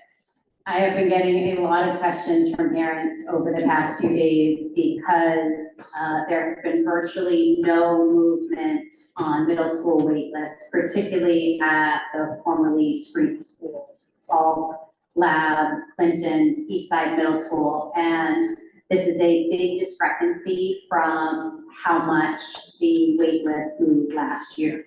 And I have a recap of some of those numbers that I wanted to share because they're of particular importance. So there was 0 students accepted off the wait list at Salk, 0 students accepted off the wait list at Eastside Middle, 3 spots movement on the wait list in Clinton, and 2 spot movement at Lab Middle School. And you probably know some of these numbers from last year, but 60 kids approximately got off the general ed wait list for Salk last year. It was, I think, around 40 at Lab and probably similar numbers at other schools. The concern that parents have expressed to me is that there has been no information or transparency around what has happened this year and how different it is compared to last year. And even people who reached out to the administration at these particular schools haven't gotten. And part of that is not just the transparency, but also the predictability. You know, people are making some decisions here based on what's next for their kids in middle school. And if they're number 4 on a wait list here, they're like, okay, well, I have an idea what's going to happen for next year. And that was up. So I don't know that you can answer these questions, but would like to get some answers as to what happened here, why there was such an order of magnitude difference. There was a change in the policy, and if you can't answer those, how we can go about getting some help. Yeah, first of all, I just want to acknowledge that none of those schools are screened and they all have wait lists, which is really exciting. The other thing that I also want to acknowledge is that every single one of those schools is full. We can pull kids off of the wait lists when there are seats to offer, but if there are no seats to offer, then we can't take kids off of the wait list. We don't manage the wait lists ourselves. That process is managed by our central enrollment team. But I really want to encourage families that might be seeking a different school than the one that their children are currently attending, that they look at other schools in the district that might have seats. Because there are fantastic schools across our district that do have room in middle school, I'm sorry, in 6th grade or 7th grade, whatever grade that is that they might be applying to. But we can only take kids off the wait list when we do have seat availability. And we don't currently have that in many of the schools. Anecdotally, what I will say from parents at lab, that there were names read out in homerooms of children that we know who chose not to enroll but hadn't let the administration know. And the number of names read out in the homerooms for the no-show students exceeded 2 spots. So seemed like there was some concern among parents because it didn't make sense. Now, there may be a very valid answer to that, but I think it would be helpful, and I'm happy to talk with the president of the council here, if we could have someone from enrollment who could answer some questions that we could put together in terms of why this may have been so different from last year, to give some parents some understanding of what's happened, if there was some change in policy or there was some other reason that other people were accepted ahead of the people on the wait list. Yeah, well, I will communicate that to them, that you have made that request. I'll also just say that the enrollment period is still open. The wait list process is still available. Families may still move into vacant spots that are currently in the district. It does take some time for class lists to be finalized, but they should continue to stay engaged with my schools and monitor that list, as well as look at other schools that do have seats if they are. That was my bad. Oh, that's okay. It's a strategy, Allison. No, but if they're looking for a seat that is other than the one that they're currently seating. Okay. Come on.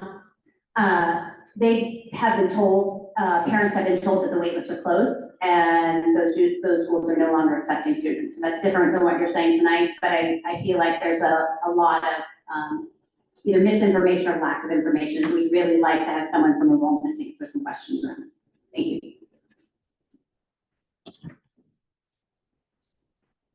Hello, testing. Come on. Okay. Thank you, and maybe you and I can talk to Trevon Kelly about potentially coming next month at an enrollment. I'll come to you in a second. Just when we can talk offline, but there are some comments going back to the when your access of regions that not all students are getting access to it. So perhaps you and I can talk offline with Pri, who's the rep over there, to get to the bottom. There seems to be a disconnect in what you're saying and what some parents or families are saying in the chat. So we should have that conversation. Go ahead. Can you pass that mic to Alex? Yes. Yeah. Okay, perfect. So something I was talking about earlier, and I obviously commend your work in, raising test scores, making, changing the curriculum to make our students, score higher. But something that I flagged was that there's a huge discrepancy between schools, right? So we have schools that have like 59% math proficiency rates, whereas other schools have 90%, right? So can you speak more to what District 2, and correct me if this is not in your purview, or this is, way out of reach here, but, what is District Two doing to, are they taking a more holistic or individualized approach to raise scores and make it, so that there's not these huge 40% discrepancies between, math rates at schools?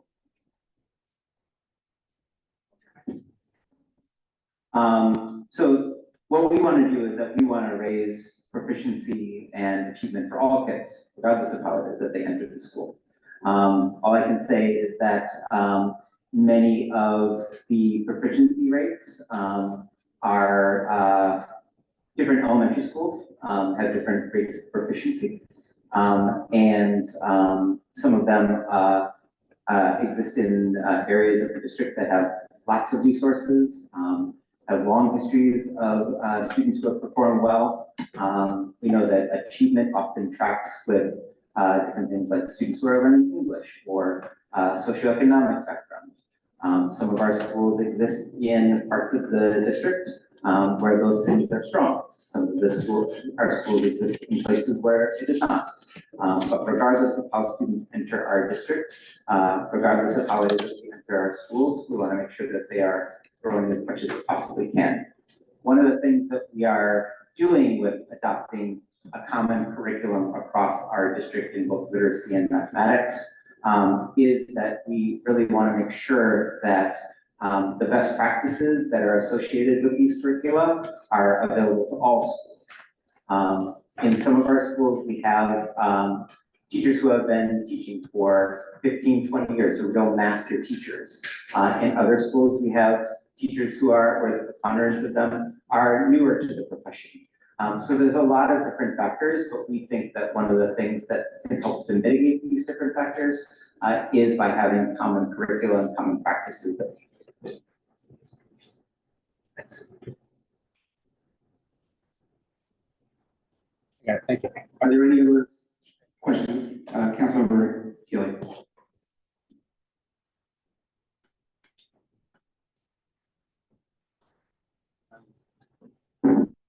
Thank you, Superintendent McGuire. I think some of us have communicated with you about this already, but we've been hearing some stories about certain minimum requirements, minimum hour requirements for sets. And I wonder if you can offer some color on that. For what? Sets. Okay. No. I have been informed that the policy or practice around that has changed. I have only become aware of that very, very recently. I do know that I'm taking that question along with our central special education team to look at that, and so that we can provide clear information to families of students with disabilities specifically, but also to our schools to make sure that they are in compliance with that state law. Do you have any follow-up? Okay. Any other questions from the members of the council? I have one. Councilmember Savage. Thank you. Maybe, yes. The 2024 New York City school survey showed a rise in student-reported bullying and harassment citywide, and I was wondering if you could share numbers for District 2 specifically. Yes, I will come back in October with some more specific data. Those data are available online. If you want to look at any school survey from any school, you can see what those rates are. But I can provide a overall rate of bullying, whether it increased or decreased at the October. Kelly, when you, sorry, just follow up, when you. This one. When you do come back in October, I'd really like to get some more data, specifically on the incidence of bullying with respect to issues of race, religion, et cetera. We had talked about that at one of our prior meetings, last school year. I think we got that data.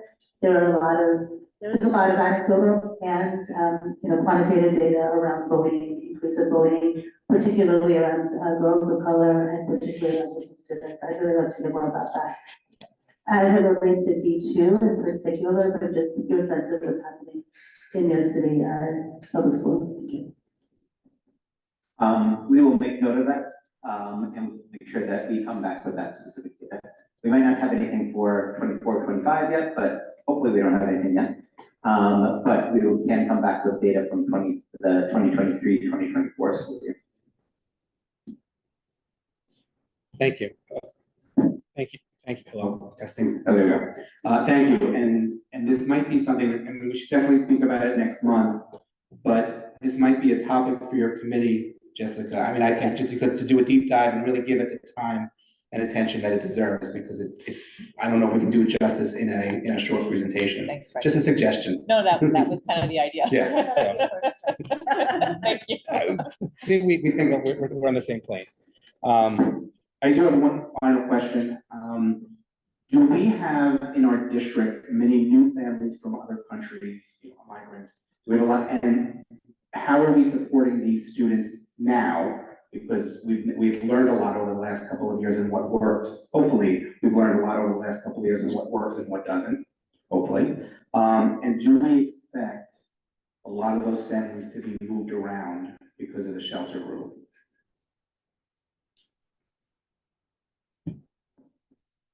So I assume, and I think you made it clear that you were referencing students and families that were seeking asylum in our country, and not just somebody who moved from England to. Correct. Yes, we have made some really strong progress, I think, in building the systems that we need in our schools to be able to serve these families well. As I mentioned in my presentation earlier, we have hired more bilingual staff. We have opened more programs to serve ENL and multilingual learners across the district. We are looking especially at our new curricula and thinking about how it is that we are making sure that those curricula are meeting the needs of our students who are not yet learning English. Across the district, we have done a ton of different things to help to support students and families who are living in temporary housing, not just with basic needs, but making sure that they have access to all of the resources that are in the schools, making sure that they have access to after-school programs. This past summer, we served close to 3,000 kids in our Summer Rising program, many of whom were from families seeking asylum. So we have done a good job, I think, as a district to be able to support families that are coming with such great needs, but also with such great strengths that they've added across our districts. They have really enriched our school communities, and the stories that we are telling, or that are being told again and again and again. The little girl who has become chess champion actually attends this school, 75 Morton, and she's just one of like many stories that are being shared across the district about how the new families are really touching and growing our school communities. Thank you. Thank you. Are there any other questions for the superintendent or his team? Okay, thank you very much. Appreciate your report, and thank you for your team to come. Do you want to say anything? Would you like to say anything? No, we're good. Okay. You're always welcome. We're very happy. Thank you for coming tonight. We appreciate it. I know it's not always easy on a Wednesday night. Thank you. And thank you to the two deputy superintendents for doing this as well. Next is the report of committees. Are there any reports of any committees? Okay. The next is discussion of resolutions. Before we get to the discussion of resolutions, just a reminder, after that is a second public speaker session. If you'd like to speak in the second session, please sign up in the back. If you can't find it, Victor will help you find the section. So we will go to a discussion of resolutions. Does anybody wish to discuss resolution 259, resolution to affirm CECD2 support of NYCPS's guidelines to support transgender and gender expansive students and rescind resolution number 248? Would anybody like to speak to that?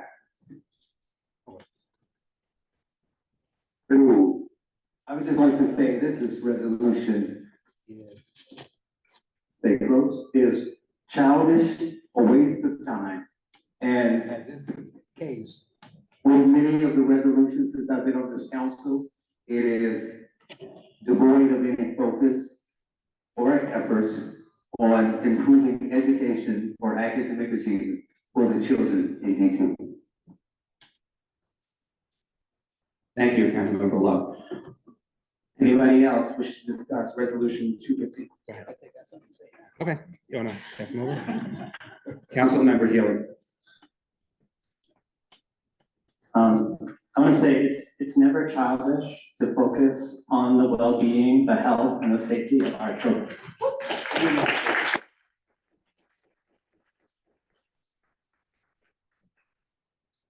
No child should have to negotiate their gender identity with a committee of strangers.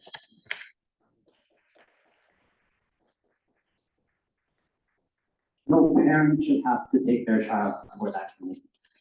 We know that, and we know that sports are important to kids, but they're important for the sake of inclusion. And we know that, we know what this resolution is about. We know what resolution 248 was about. Resolution 248 calling for a committee to review the guidelines, a committee that includes evolutionary biologists. This is not a committee about girls' sports. That is a committee to erase transgender kids from our schools. And so we need to rescind this, and we will bring this resolution to rescind it every month, every month.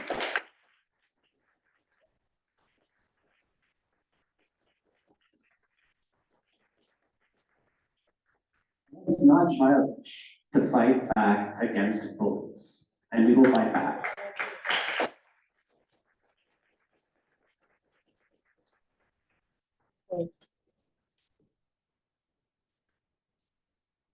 Just with, Give it a second, put it up. Tap it twice.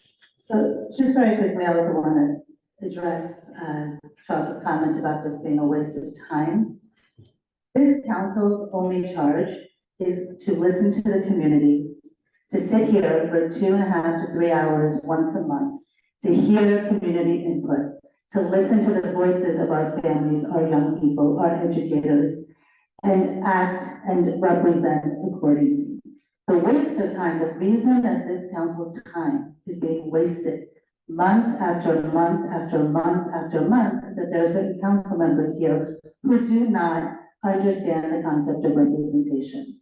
Since April, March, we have had dozens of community members come and speak directly to us about this resolution. So if people do not want to waste this community's time or this council's time, pass today's resolution and let's be done with it.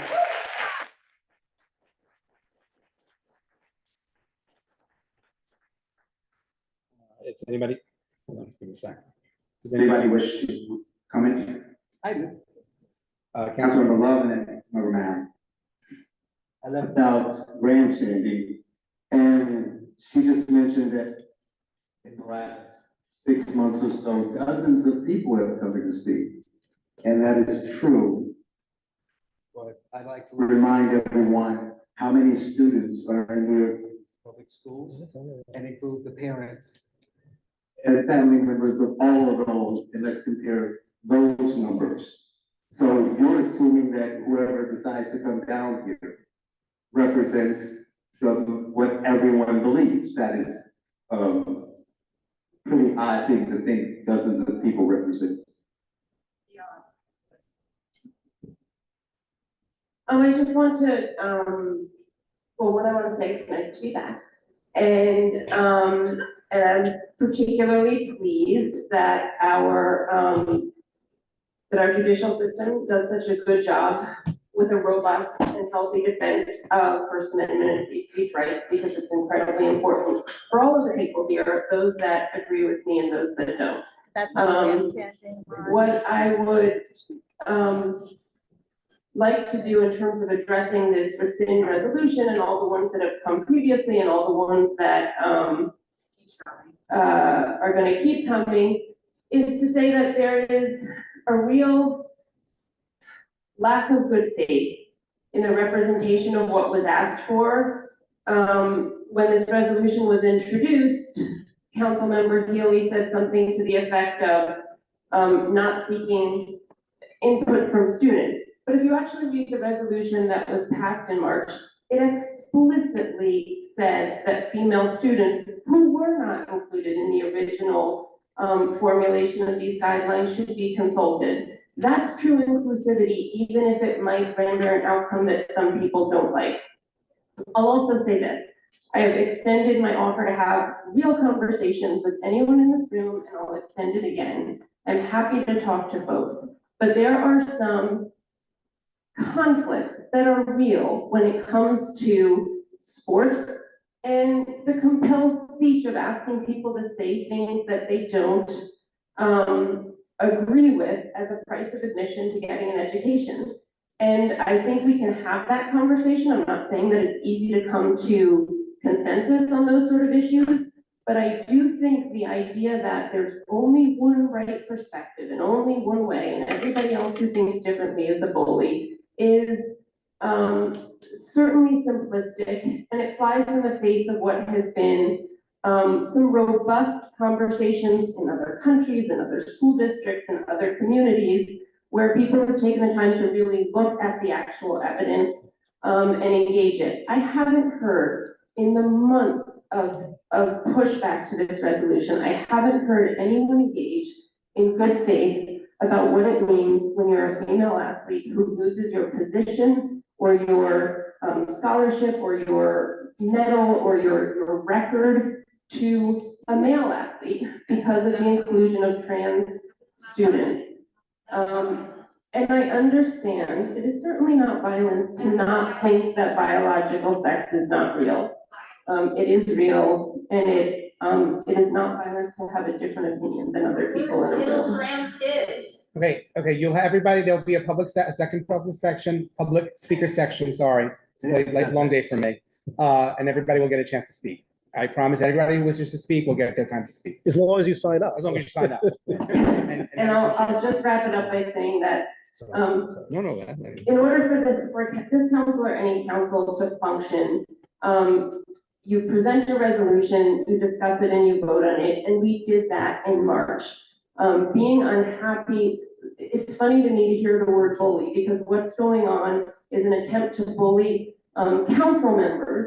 I'm certainly not easily bullied, but I will say that the bullying that is being aimed at council members by saying, how dare you pass a resolution that we disagree with, we're gonna come here every month and complain about it.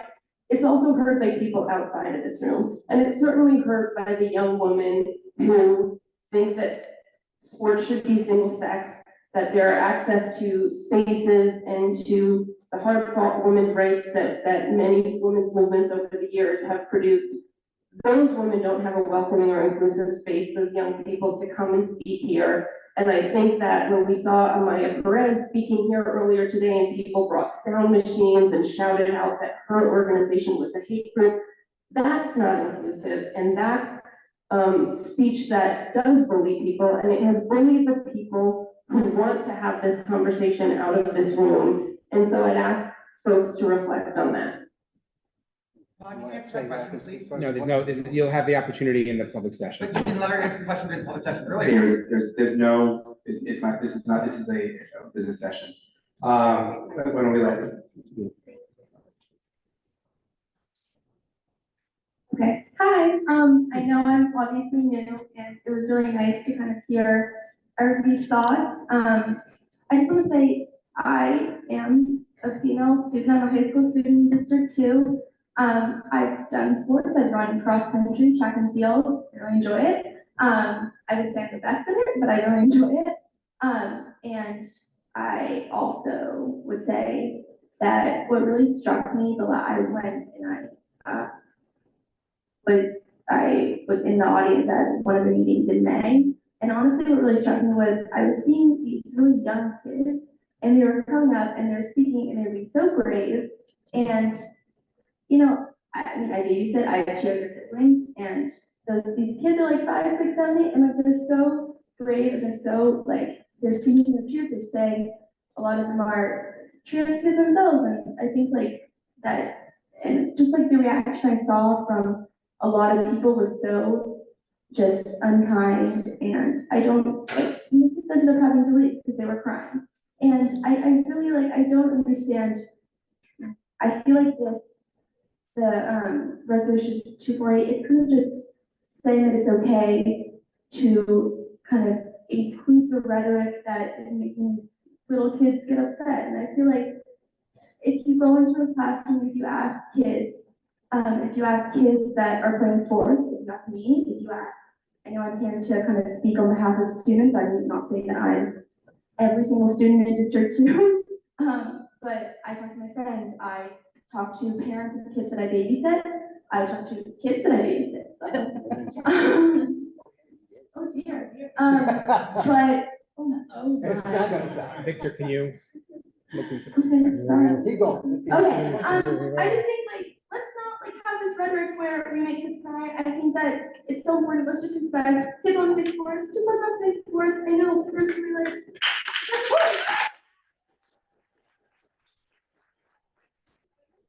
all due respect to everybody in this committee, I'm not here to, like, push an agenda. I'm kind of just here to kind of advocate for what I've seen in the district and what I like heard students say. Again, sorry if that was not the most eloquent. I'm a little nervous, but okay. Anyway, thank you.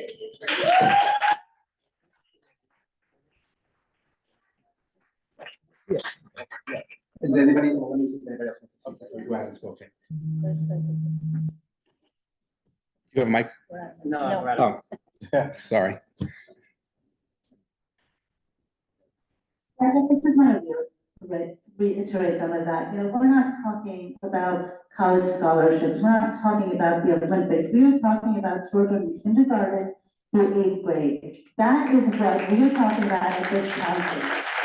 And it is amazing that whatever other political or ideological agenda anyone else on this council has, it should not come to the point where we have children coming to our council meetings and being treated by council members in a way that is harmful.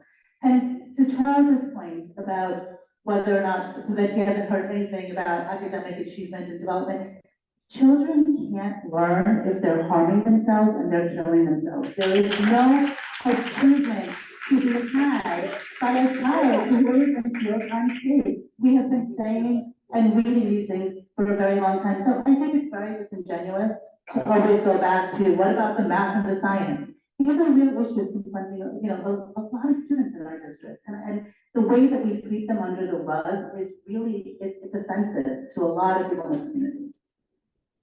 Keep the mic over there. So, thank you. I want to add, you know, we have seen grandstanding.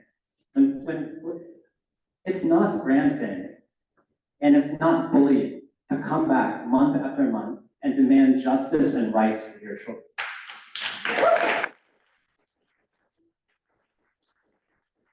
And that is what people in our community have demanded for their students, for their families. And we will keep coming back. And if you're going to hang your hat on the First Amendment and grandstand your First Amendment defense, then give us our First Amendment right. This is what democracy is. We come in here and we ask for accountability. Adults in this room who are standing up and they're bullying children. They are asking for us to have a robust conversation about our children's identity with them. I don't need to have a robust conversation about my child's gender identity. No one needs to have a robust conversation about their child's gender identity with you or anyone else on this council. That's up to them. This is bullying from this council. This council is bullying on people's parental rights. They're bullying on the rights of students. Their human rights. Their rights to decide for themselves who they are and to express that in the way they want to express that. And I mean, people are going to say this over and over and over. And you know what? It's also bullying when people come and they ask for this simple thing of respect. And people on this council are up here with their cell phones filming the people in the audience, glaring at them. It's disgraceful. It's awful. People have asked us again and again, and it's time we listen to them. Thank you. there anybody else who would like to speak? Okay. Well, is there anybody else on the council? Is there anybody else who hasn't spoken? So I want to give everybody an opportunity to speak. Is there anybody on the council? Answer my question. This is not the time. Is there anybody else? When is it gonna happen? Don't engage. Anyway, is there anybody else? Okay, then I'll recognize Charles Love. I believe, Gavin and others have a lack of understanding for the word bullying. We had a resolution just like this one. We had a debate, we voted on it, and the only reason we're still discussing it is because you all choose to discuss it. So several people, Maud and Gavin, both mentioned in the First Amendment, they come down here, they want to discuss it, there's a public speaking session, they have a right to discuss it. I don't think anybody's ever tried to stop them from discussing. But when you continue to put these resolutions on and have these conversations, and when the people in the public speaking session say, rile the people up and say, we're gonna keep coming back, and then members of the council say, yeah, we're gonna keep doing this, but you can do it, we don't care actually. But again, First Amendment right, you have the right to do it. So when I talk about not focusing on education and what's best for the majority of the kids in this district, how to improve their education and give them the best opportunities, we are crowding that out. And really bullying is when you say, that stuff matters, but I refuse to talk about that stuff unless you talk about what I want to talk about. That's the very definition of bullying. You're saying you can't talk about math or science or how young kids get to school unless you talk about this issue first. This is the only issue that matters. That is what true bullying is. You get to speak. You get to come down here all the time, right? The resolution doesn't really matter. I said grandstanding because it already passed.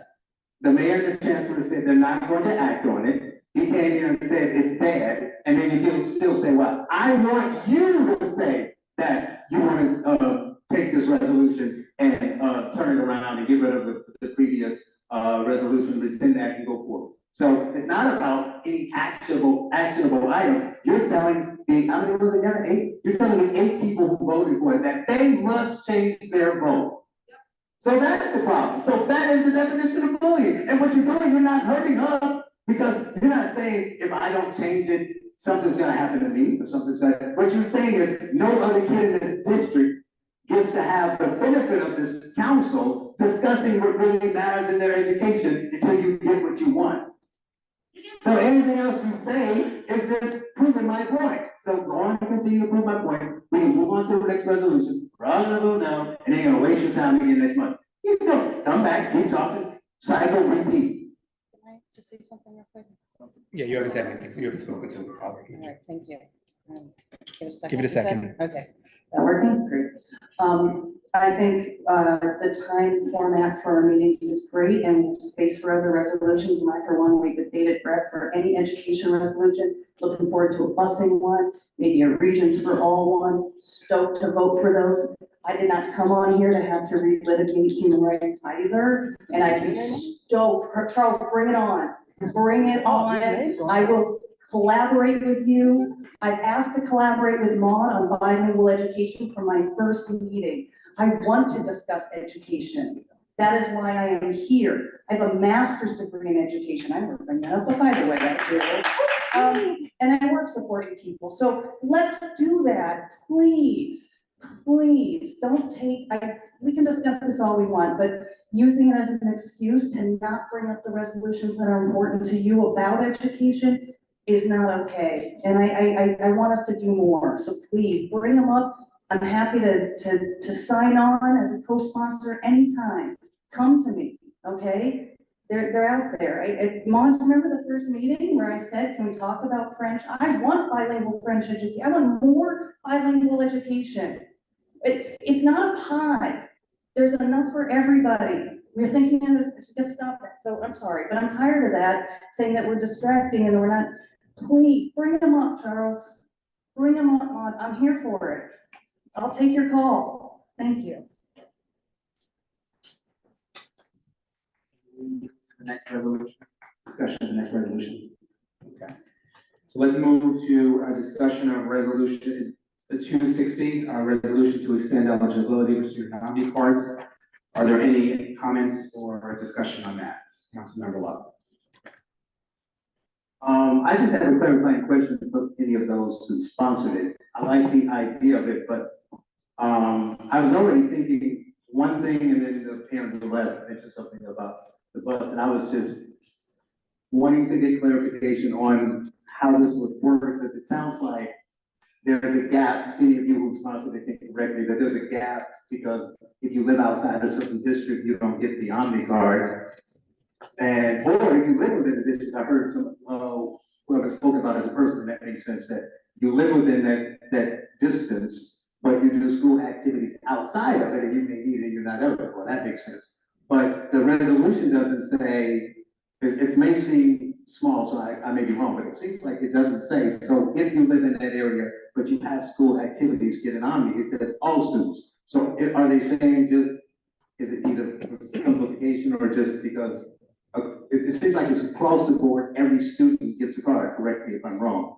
And if that's the case, does that mean everyone gets one, all the kids get one and they use it, and there's no parameters or controls around it? So let's say a student lives within that half a mile and they're not in a sports or extracurricular activity, do they still get it? And no one's monitoring what they use it for? Oh, I need to turn this off. Oh, yeah, sorry, I forgot that they have to be one or the other, right? Yeah, sorry about that. Yeah, you know, it's written to that, yes, all students would get it regardless, you know, even if they're within that half mile, because it is designed to be available for students 365 days a year. So it's actually not just for school days and school activities. I didn't draft it this way. And I wasn't saying I was. No, okay, if it's not written great and you feel an edit, like, I'm here for that as well. I didn't include busing, because I think that's a separate thing, and I want to have that discussion separately as well. And I'm happy to partner with anybody again on the busing, because if you have more expertise, it ain't me. But I'm happy to type some stuff up. So yeah, that was just for everybody, just so there's more. I was thinking, listen, just sort of what I know of certain kids, but I think there's more times where it comes up. Right, I know that's the case. I'm just thinking that there's a gap that needs to be fixed. It seems like it's just like everybody all the time. Yeah, I think, I think the assumption is it's on request for those people who aren't automatically given it. That's not right. That was my All right, no, I appreciate that, and I think clarity in writing is important, so thank you.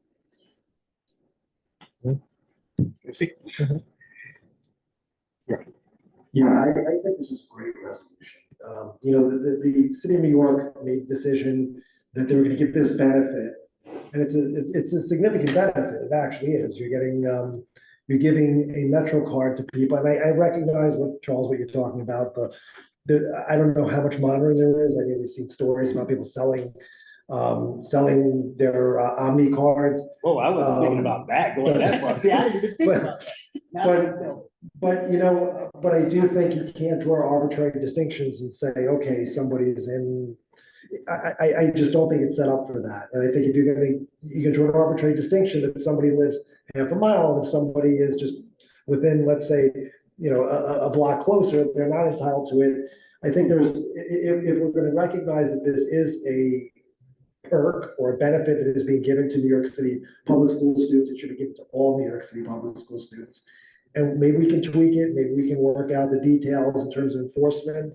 But the reality is, I think New York City public school students should have these. I think it's not too much to ask for the city. There's very little enforcement that I can see in terms of monitoring gates and things to begin with. So unless the city is prepared to enforce our current rules and regulations, I don't see what the big deal is letting students have free access to the subways and the buses. Thank you, and I will just comment that this seems to have fairly widespread support amongst other CECs and other councils. I know CCHS has a resolution that they're looking at. They will be considering about this tomorrow night. I know CCSC put something together that's very extensive. That's correct. Yeah. So I did see that there was a CCSC, Citywide Council of Special Education, that is putting something very extensive as well. So this is getting widespread support amongst the various councils. Yeah, I just want to add one other thing. There's a distinction that some of you may not be aware of, that if you take a New York City public school bus, you're not really supposed to be entitled to an Omni card. And the reality is, I can state this from personal experience, the New York City public school bus is not always reliable. It is often late.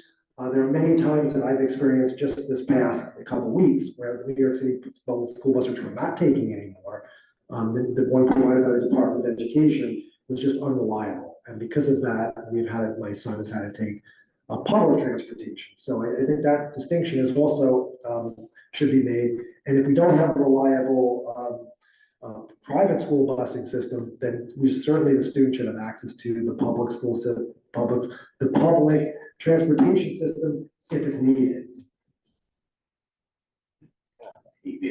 This is what I say. I just think that I may be wrong, or I may be right, you may be okay with this. I just think that if that's the case, and we make it for all kids, eventually it's just gonna have to be for all kids, and not all public school kids. Because based on your arbitrary borders, Landon, why force kids who go to private schools to pay? Kids for, Right, just let every kid get it. I can answer that. Just so we know, I mean, the resolution was written for public school students, but private school kids are issued Omni cards. So I just want to, however, I guess, are a public, but I would just say. Public school council, Yeah, I would just think that because as Sarah is saying, because we are a public body representing New York City public school systems, I think that's why it was written. Okay. Are there any other comments or questions on the resolution? You got it. Nothing about the private school kids in it. Yeah. Open it up and give it a second. Yep. Okay, sorry, I'll keep this brief. I know everybody had kind of talked. I think this is great. I think honestly, my friends and I were all really excited to get Omni cards. Like it was like a big deal. I sent a photo to my parents. I was like, woohoo.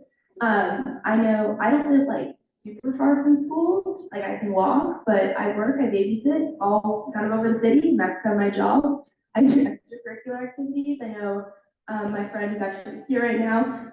She lives less than 0.5 miles from school, but she has work every week all the way uptown, and she has to pay for that herself. And it's like, it might not seem like a lot of money, but it adds up if you're 16 and, I don't know. So I think this is great. Yeah, Omni cards are great. I'm a big fan so far. I used mine today and I was like, woo.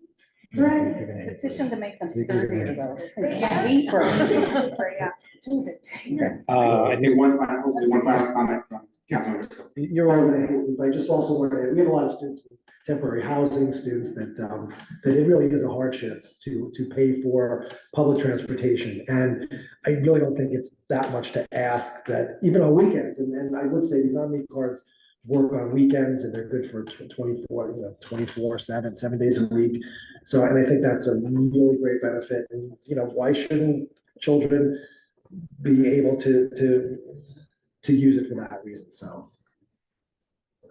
Thank you. Are there any other questions or comments on this resolution for discussion? Okay. We're going to move now to the second public speaker session. Victor, could you bring up the sheet? I think we have you, but not committed. Lila, I think you can take to the mic. Thank you.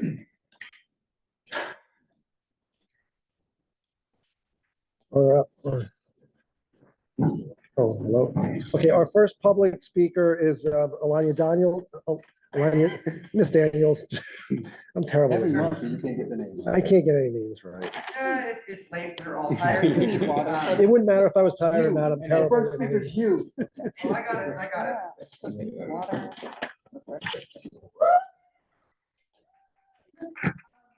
Perfect, thank you to the 6 members from the coalition to draft the policy resolution on Omni cards. Personally, I've seen students struggle to get to school, all the discussions we've had, and personally, I would think that public transportation should be free. It's free to drive down the street, in a car. Why should students not get to, or really everybody, get to ride the subway for free? But moving back to where we started, I wanted to respond to the conversations about bullying. I would say that the Anti-Bullying Alliance and its members have an agreed shared definition of bullying based on research from across the world over the last 30 years. The repetitive, intentional hurting of one group by another person or group when the relationship involves an imbalance of power. Bullying is about a power dynamic. Everyone on this council has a position of power. The public challenge month after month to rescind 248 may make you feel uncomfortable. It may make you be on your phone while the public speaks. It may make you want to not show up. But that's not bullying, because you're elected adults. You are the people in power. The public holding you accountable is not bullying. It might make you feel uncomfortable, but again, by definition, not bullying. You may hold untrue or hateful beliefs, whatever you like, whether it's transphobia, white supremacy. You can attend public schools and hold those beliefs. Nothing's stopping you. Clearly nothing's stopping you from being on this council and holding those beliefs. But as public officials in charge of a public school district, when the public holds you accountable to promote ideas that harm, for promoting ideas that harm children, that is not bullying. You may not know this, but I'm a science teacher, and I can inform you that there is no scientific test that will group humans into two binary groups by a so-called biological sex. There are as many intersex people in the human population as there are redheads. Significant population, even if it's not a majority of students, Charles. And so it brings me back to the question that I asked earlier and that no one addressed. I am very curious how the DOE, how you propose the DOE determine whether someone is cis or trans or intersex. Is it just until you get accused? Would you then be subjected to having your, have to prove yourself before a committee? Thanks. Thank you.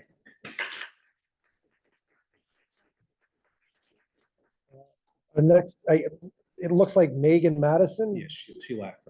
She left. No. Okay, I'm sorry. She's gone. Sorry. No, she's Sorry. I No, apologize. I heard something. It's my bad. Everybody, this is working? All right, I got here a little late tonight, but I heard some things since I've been here that I want to address. One, as an early childhood educator, childish is not an insult. Kids are great. I would also like to say that people tend to resort to insults, kind of like the direct transcript of what you started to say, Charles, when they don't have anything better to say. And I can tell that you're getting really uncomfortable. That's okay. Take a deep breath and do the right thing. Supposedly, Charles, you care about literacy, and as a children's book author, I also really care about literacy. So today, I brought a book with me by my friend Linda Sarsour, and it's called We're in This Together. There's a chapter I was reading today about the role that students played in adding Muslim holidays to the New York City public school calendar. That didn't just happen. It was students like you, and students like you, and students like you who led the charge to make that happen. And I feel so proud and grateful that you all are here today, on that side of the table and in the audience. Your voices matter. And with that, I just want to say that I believe we will win. Would you all practice that chant with me? It goes like this. I believe. I believe that we will win. Beautiful. Okay, this time nice and loud. Like you actually believe it. Ready? I believe. That's it. Whether it's today or next month or the month after that, we are not stopping until we win. I'm proud of us. Thank you.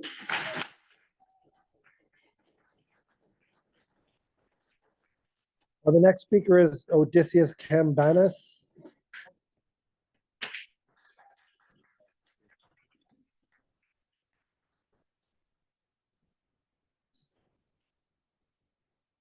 I'd just like to reiterate and expand on some of the things I said before, so I was a little ineloquent. I didn't have time to prepare. As I said, this school board, as with the entire DOE, its purpose is to work first and foremost towards the education and the safety of its students. And I'm one of those. I rely heavily on the supports that the DOE gives its trans students for my safety and my well-being at school. I don't know what I'd do without them. And I'm quite privileged as a trans person. Imagine what this is like for someone who's not white, for someone who goes to a school much more underfunded than Stuyvesant, right? Nearly half of all trans people attempt suicide at some point, and this number drops far lower when trans people are afforded the support that they need and deserve. The attitude of students in my community towards Resolution 248 and all the other anti-trans resolutions that have been sweeping the country is strongly opposed to it. And trans and cis teachers and students alike are ready to continue and expand on the mutual respect that is the basis of our educational system. You can bring in your hate speech groups and alumni to claim that they speak for the student body, to claim that resolutions like 248 are the right answer, that they'll protect the girls, they'll protect the student body. But that doesn't change the fact that actual students just don't feel that way. Neither do the parents. And I think if the parents did feel that way, if they did support the resolution, they wouldn't be voting the people that supported the resolutions off of their school leadership teams, would they? And as I said before, students tend not to know about this kind of meeting, not to want to attend it. And I think that's understandable. But when they hear about what goes on, they are motivated to act against the bigoted policies like the one this board passed this spring. One of you might remember a petition that students started. They banned hundreds of signatures from students and alumni, and led to real results, as we've seen. And this is a big reason why I was motivated to come here to speak today. I'm here to represent those who your policies actually affect. No, finish up. I hate coming here and being told to listen to respect people that say that people like me are rapists, are predisposed to violence, are dishonest. This is not about sports, okay? Do I look like that? Do I sound like that? Would any of you look me in the eye and say to me the things you say about trans people on social media? I'm standing here, I'm trembling, my chest is pounding, my breath is shaky, and I'm scared. I'm speaking from the bottom of my heart. I'm being honest. Listen to the people you serve, because we know what's best for us. You say we can agree to disagree, but we can't do that when you disagree about our existence and our rights. Please repeal Resolution 248, and you should be ashamed of yourselves if you don't.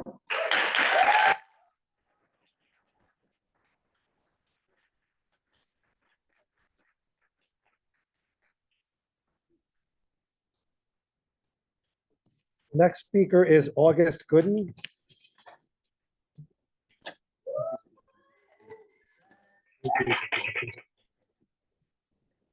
Testing, 1, 2, 3, everyone can hear me? Yes. Okay, you start the touch timer now. Hello, my name is August Gooden. I have attended New York City Public Schools my entire life, and I have 2 wonderful younger siblings who attend New York City Public Schools. And I understand from all of you people on this council board that being an educator is one of the hardest jobs that anyone can do. And I have complete respect for all educators in the audience and everyone who's been involved in public education. But you have to understand that as an educator, you are not being bullied, you are being held accountable by the people you serve. It is not bullying for them to discuss concerns or grievances they have with any decision to make. And it is not bullying for them to repeatedly bring up those grievances. That is why, for example, it is legally required that people like Kathy Hochul or Eric Adams have public-facing emails, and you can call their offices, because public servants are required to be accessible to the people they serve and to hear about the grievances that are brought up with them. I understand it feels uncomfortable, but it is not bullying. Bullying is repeated harassment and belittlement on the basis of various characteristics. It is not bullying for someone to repeatedly bring up grievances with you. For example, if you owe money to a bank, it is not bullying for them to repeatedly send you a bill in the mail. Be like, we're checking, it's overdue, it's overdue, it's overdue. That is simply being held responsible for the agreement you made as party. As I've said, it is also not compelled speech for educators to be told and given guidelines of how to treat students, whether that be on the basis of gender identity or religion. Educators have always had compelled speech. It's the reason a teacher can't say, go fuck yourself to a student when they piss them off. Because there's ways that educators are expected to behave because they set the example. Children go to school not just to learn math or reading or science. Children go to school to learn what is acceptable to be treated and what is acceptable to behave in a workplace and a professional environment around others. And it does not teach them how to behave or how to act in a workplace if they learn that it's okay for people with power to disrespect them, to call them rude names, and to belittle them on characteristics they had no control over. you cannot, it is not against teaching literacy or math to also teach kids that you can be, to teach them respect and to teach them safety. That is what is the basis of being able to learn in the first place. Thank you.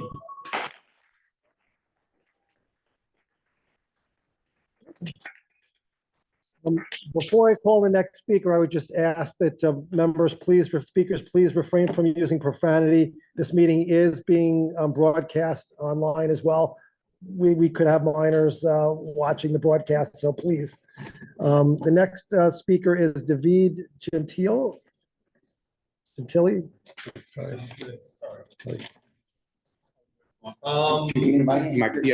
Yeah, please do.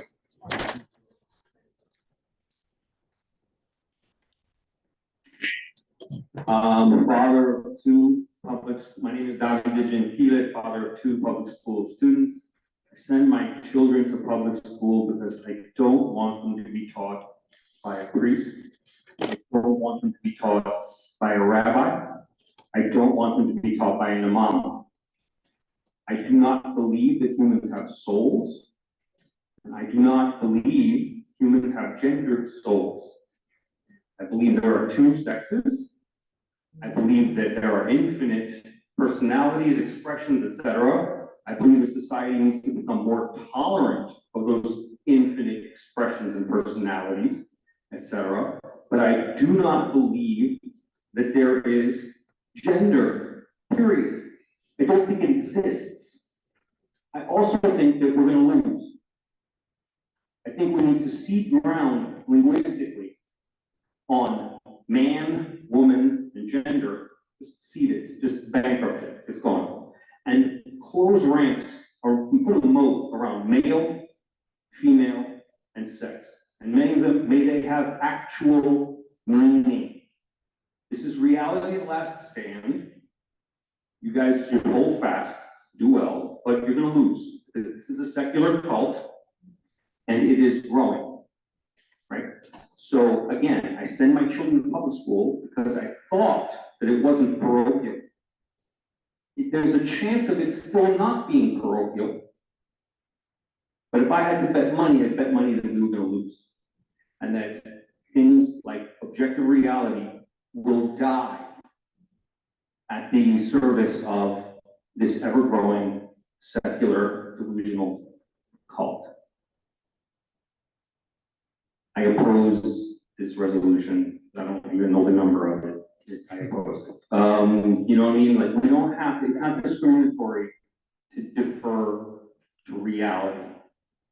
I am not 6'4". I don't look like Jason Momoa. If you could wrap up your remarks. That's what it is. Thank you. The next speaker is Michelle Steinkamp.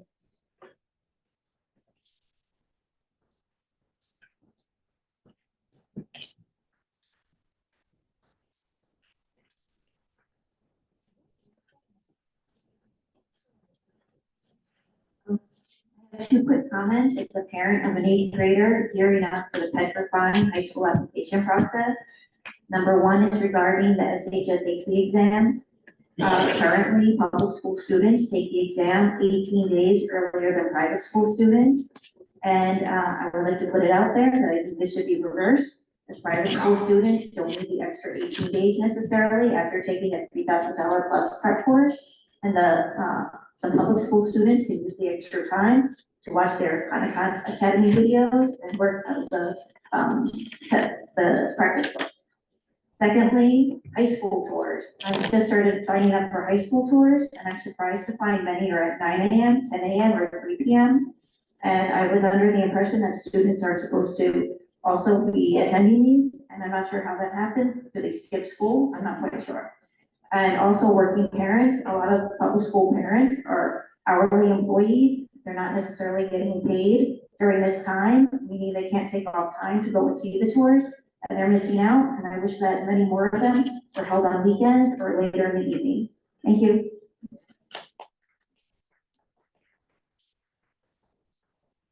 The next speaker is Mo M.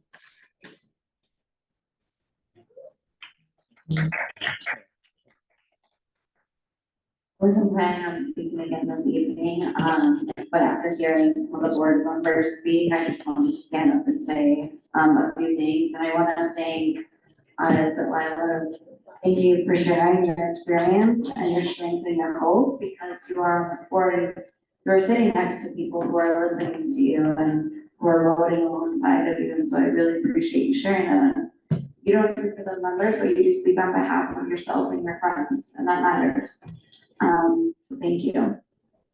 I want to say, to Charles, though this isn't an attack, but you say that we come into these meetings, right, almost as if we're infiltrating them and like that it's bullying, right? You're shaking your head no, but honey, that is what you said. And the thing is I work with those parents and they're scared and they're having panic attacks at home over their trans kids. I don't have to look at you if you're gonna do that, that's okay. But they are scared and they're having panic attacks over the summer. I worked with them in individual sessions. They're sending their kids to all trans and gender non-conforming camps so that they can get that exposure and that safety to safe adults. There were parents in the room this evening that left and they gave me a hug on the way out because they can't take it. Their parents have texted me before. They are here, they are part of your schools, even if they're not here. That's why you have activist groups that show up on behalf of them, who feel like that we've got our nervous systems ready to show up for them. You say that it's bullying. Bullying is violence. And when we talk about violence, if you were to Google what it means to misgender, what it means to call somebody who's trans not trans, a simple Google AI will let you know the mental health effects that will have on time on people again and again and again. It wears us thin. It's starting to wear me thin since spring. I wasn't on the verge of tears in spring. I'm like starting to get worn out by this. And I will come back for every CECD meeting. And it's not to bully you. I'm not in your comment section. Thank you. It's because every rights movement, they didn't stop until they were seen and they were heard and they were loved and they were cared for and they were held. And so we will for these kids. The last thing I want to say is that you think we're being disrespectful when your members speak, bring against gays, against groomers, these other people. When you hear us making noises, singing, coughing, it's us getting creative to drown out the violence that also hurts the activist groups. We go home and cry, we go home and hurt, we go home and relive our childhoods. And lastly, I do want to say this, because I know I'm on the clock, right? Could you wrap it up? This isn't, thank you. This isn't a matter of flavor of ice cream, you know that one. It's not that like I like pecan ice cream and you like chocolate. These are our lives and these are your kids. Okay, I'm sorry, it's been almost 3 minutes Thank now. you. Thanks. That's it.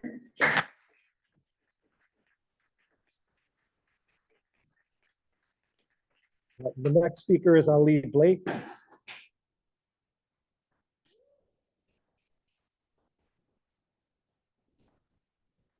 Again, my name is Allie Blake, and I am a queer and trans educator and education scholar, joining the overwhelming majority of the public, urging the council to pass 259 in support of trans and gender extensive youth, and really all youth, and rescinding the racist, transphobic resolution 248.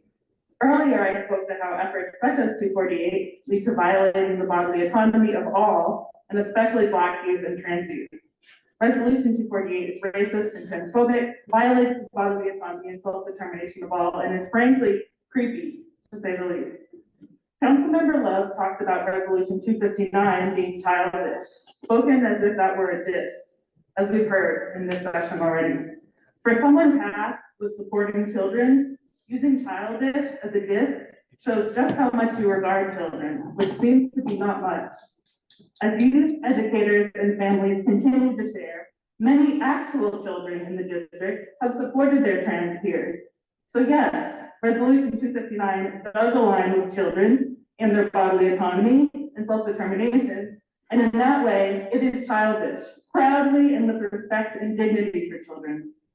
Now, I want to share a message with trans youth present here in person, watching online, who may watch this recording later. I'm so glad you're here at this meeting and also more generally in this world, inviting all of us into a more liberated, more playful, more imaginative world. I love making those worlds together, and I plan to do so for the rest of my life. I so look forward to witnessing what you do, the beautiful, the messy, the boring, the extravagant, the fumbling, the uncertain. You should be able to be all of that and more. I also look forward to joining in the ways that you may want. There are so many of us who love living and creating more liberated worlds where we can all live more freely, and whatever happens tonight, we'll keep going. All the love to trans youth. We will keep fighting this, we will win, and we will keep making more queer and more trans worlds together.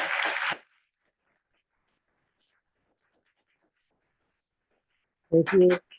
Our next speaker is Lupe Hernandez.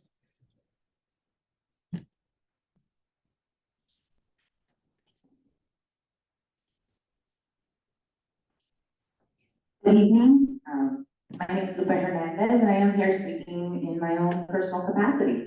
I want to first thank and welcome our student members. I want to uplift that your voices truly matter and that it's really important that we actually have our student representation on this council. So thank you for speaking up. And you may only know what you and your friends are experiencing, but know that in this space, you do represent all District 2 students. So please be proud of that and don't be afraid to share. I want to thank everyone that has been coming here month after month. I was here at the first meeting that 248 was introduced, and I brought to the attention to this council that we had lost a student, a trans student in District 2 prior to this resolution actually being passed. And to Elena's point with intent and impact, I think at this point, it was only 3 of us that came to speak that night. And as we've seen month after month, there's been more and more students, parents, community members that do have a say here in our district. And I would like for this council to actually be the representatives that you are truly supposed to be and listen to the community and act on that. The Omni resolution. We will be introducing a resolution very similar in the Citywide Council for Special Education that does touch more on the busing aspect, but tonight's resolution, thank you. I just want to uplift that when the mayor and MTA introduced the Omni pass for our New York City public school students, at the presser, you can go back and listen to it. It actually was addressed that every single New York City public school student would have access to Omni, and the emphasis of this great policy was that students would have access to learning outside of the classroom. We know how important access to museums are, your public library. There's so many instances where families and students will benefit from having transportation available to them, and as public transportation should be public free for all, but at the very minimum, we should allow our public school students or any New York City student to have access to the learning that takes place throughout our city. There's a lot of cultural learning that can take place outside of the classroom, and I think all students should have the opportunity to participate and have access to that. So thank you. And our last speaker for tonight is Lisa Marks.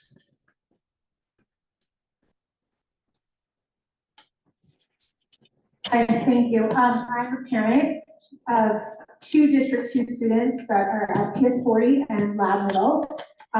He just started Lab Middle, he's in 6th grade. And I have some academic and educational concerns that I would just like to share with the superintendent and our council. So first of all, as a parent of a 6th grader, you know, I've been in communication with a lot of 6th grade parents. And a lot of parents this year noticed that the wait list for the 6th graders did not move at all. And that was at numerous different schools across District 2, such as Salk, 0 students were accepted off the wait list. Clinton, only 3 students were accepted off the wait list. Eastside Middle School, 0 students were accepted off the wait list. Lab Middle, 2 or 3 were accepted off the wait list. And that historically wasn't the case. When you go into my school, it gives you a snapshot and it tells you, you know, last year, the previous year, 60 students from Salk were accepted off the wait list. And this year it was 0. So there's a lot of questions by sixth grade parents. What happened with the waitlist this year? There's a lot of disappointment, and I just wish we could get some more clarification about what exactly transpired.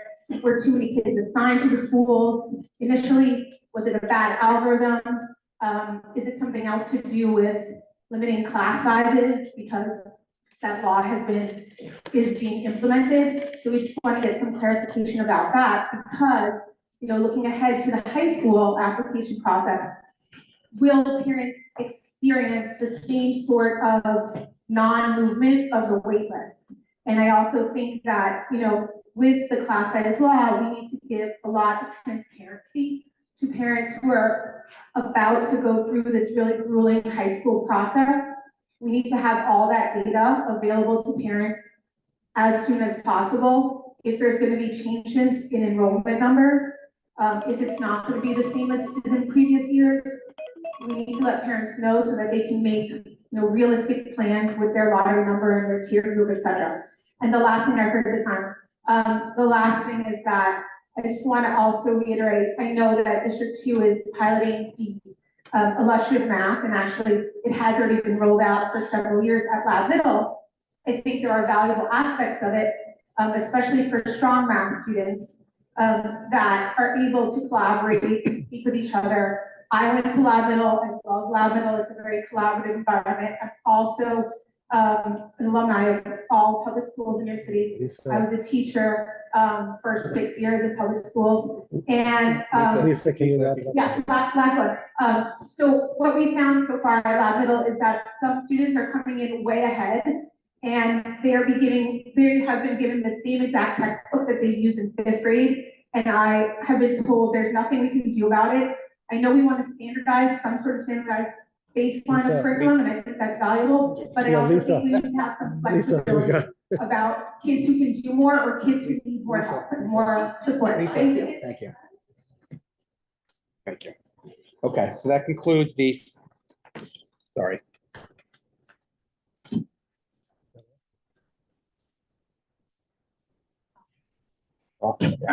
Here we go. So that concludes the second public speaker session, and we move into the vote on resolution. I will ask Lila and Alexandra to just to bear with us. In the past, my understanding, this is before I was on the council, that the student representatives did vote on a non-binding basis. However, we do need to discuss that and just make sure we're okay with it in the business session today. We will do that, so if you could just bear with us just for this second. Students vote, they don't matter. Thank you. So we will call, I'm calling a vote on resolution 259. Don't know the answer. I make a motion that we vote now on the we talk now about the students. A second. Yeah, but it's not on the agenda. It's not on the agenda. We will discuss it in the business session. A motion was made and seconded. You can't make a motion. You We already called them. we're not going to entertain that motion. We can't do that.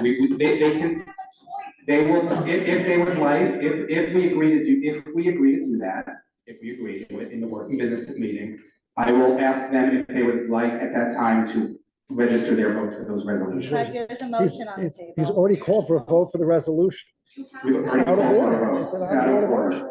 Okay. Do I have a motion for resolution 259? Before you call for a vote. Do I have a motion for resolution 259?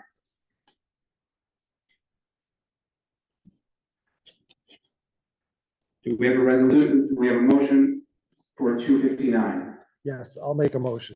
Second. Oh, wait, no. Make a motion to. Oh, wait, can I just say the motion? Go ahead. Okay. I make a motion to approve resolution number 259 entitled Resolution to Affirm CECD2 Support of NYCPS's Guidelines to Support Transgender and Gender Expansive Students and rescind resolution number 248. Does anyone second that motion? Like the mic. Does anybody have a second for that motion? Really here for the kids, right? Does anybody have a second for that motion? So Is there a second for the motion? I'll ask again. If there's not, then we'll move forward. motion if you undo your mic and speak. Okay, do you second? I would like to first reiterate that there is an active motion on the table, which you are choosing against all of the laws to not respond to. One more time, there's an active motion on the table. Will we vote on it? No, we are on, well, you're cutting me off. We're on resolution 259 right now. Any objection and failure to do that? The objection and failure to do that is noted. I second the motion to vote on resolution 259. Okay, I will call the roll in the absence of a recording secretary. Primo Parai is absent. Allison Bowen? Allison Bowen, no. Daniela Egorov is absent. Charles Love? No. Charles Love is no. Gavin Healy? Yes. Gavin Healy is yes. And Maud Maron? No. Maud Maron is a no. Sonal Patel? Yes. Sonal Patel is a yes. Sarah Schechter Ehrenberg? Yes. Sarah Schechter Ehrenberg is a yes. Jessica Savage? Yes. Jessica Savage is a yes. Sabina Saradis is absent. Lenny Silverman? Abstain. Len Silverman abstains. Craig Slutskin abstains. The motion does not pass. 4-3 to 3. Resolution 260. Resolution to extend eligibility for student Omni cards. Do I have a motion to accept? I make a motion. Do I have a second? The motion, I have to call the motion, sorry. I make a motion to approve resolution number 260 entitled Resolution to Extend Eligibility for Student Omni Cards. Who is? Is there a second? Second the motion. I just make sure Victor knows who's second. Yeah, I record also. We'll take it to a vote. Primo Parai is absent. Allison Bowen? Allison Bowen, yes. Daniela Egorov is absent. Charles Love? Yes. Charles Love is a yes. Gavin Healy? Yes. Gavin Healy is a yes. Maud Maron? Yes. Maud Maron is a yes. Sonal Patel? Yes. Sonal Patel is a yes. Sarah Schechter Ehrenberg? Yes. Sarah Schechter Ehrenberg is a yes. Jessica Savage? Yes. Jessica Savage is a yes. Sabina Saradis is absent. Leonard Silverman? Yes. Leonard Silverman is a yes. Craig Slutskin is a yes. The motion passes 9-0-0. Look at us besties. So, we'll move on to, sorry, you just put me off guard on that one. Approval of minutes. Before we go on, I will take responsibility. So we have the draft minutes posted from the July meeting. We do not have, they're on the website now, we do not have them in the packet for the August meeting.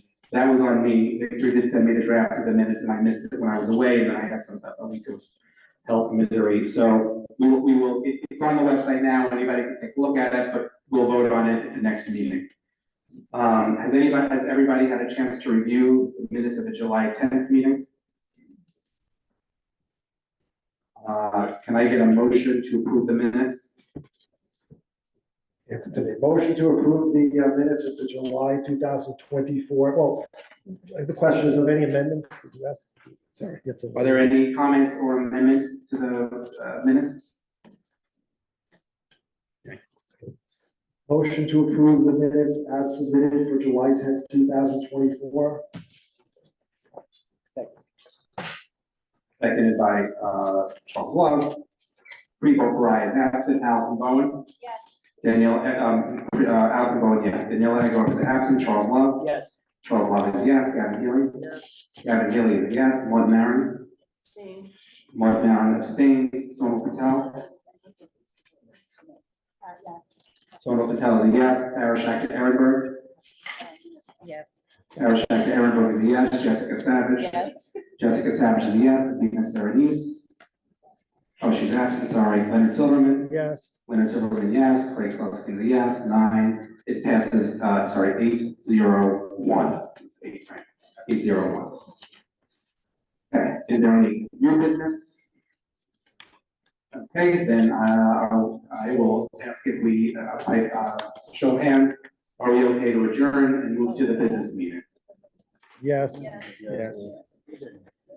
Okay. Do we need, your adjourn, do we need 5 minutes for a break before we go? No. Okay, good. So I am going to call the working business meeting to order. We'll take a roll, working business meeting. Primo Parai is absent. Then Allison Bowen. Here. Allison Bowen is here. Daniela Egorov, absent. Charles Love. Here. Charles Love is here. Gavin Healy. Here. Gavin Healy is here. Mark Barron. Mark Barron is here. Sonal Patel. Here. Sonal Patel is here. Sarah Schechter Ehrenberg. Sarah Schechter Ehrenberg is here. Jessica Savage. Jessica Savage is here. Sabina Serenise is absent. Leonard Silverman. Here. Leonard Silverman is here. Craig Slutsky is here. Lila Jackson. Sorry, I pronounced it wrong. I said it's Jason? Jason, okay. Here and Alexandra Stillman. Okay, here. Point of order. Sorry. Point of order, I just wanted to just ask Craig, I know that the members who are not here, both for the calendar meeting and the business meeting, some of them have indicated that they had reasons for their non-appearance. I don't know if they're excused, but I guess you'll let us know. Yeah, and we have certain rules and bylaws as to what constitutes an excusal, so we'll reconcile that. Before we go to the agenda, the stated agenda, I will just ask if there's a bad objection, if we could just add to the agenda and make it the next item, the issue of whether or not students can vote on a non-binding basis. I second that. You made the motion? I made the motion. I second the motion. Can we just do a show of hands? Was there any discussion? Yes, we should ask them if they want. Well, you can vote. You can also abstain if you don't wish to vote. That's perfectly fine as well. Okay? Well, they can't vote until they're. No, I'm talking about in general, like, in general, not for this. Is there any discussion on that?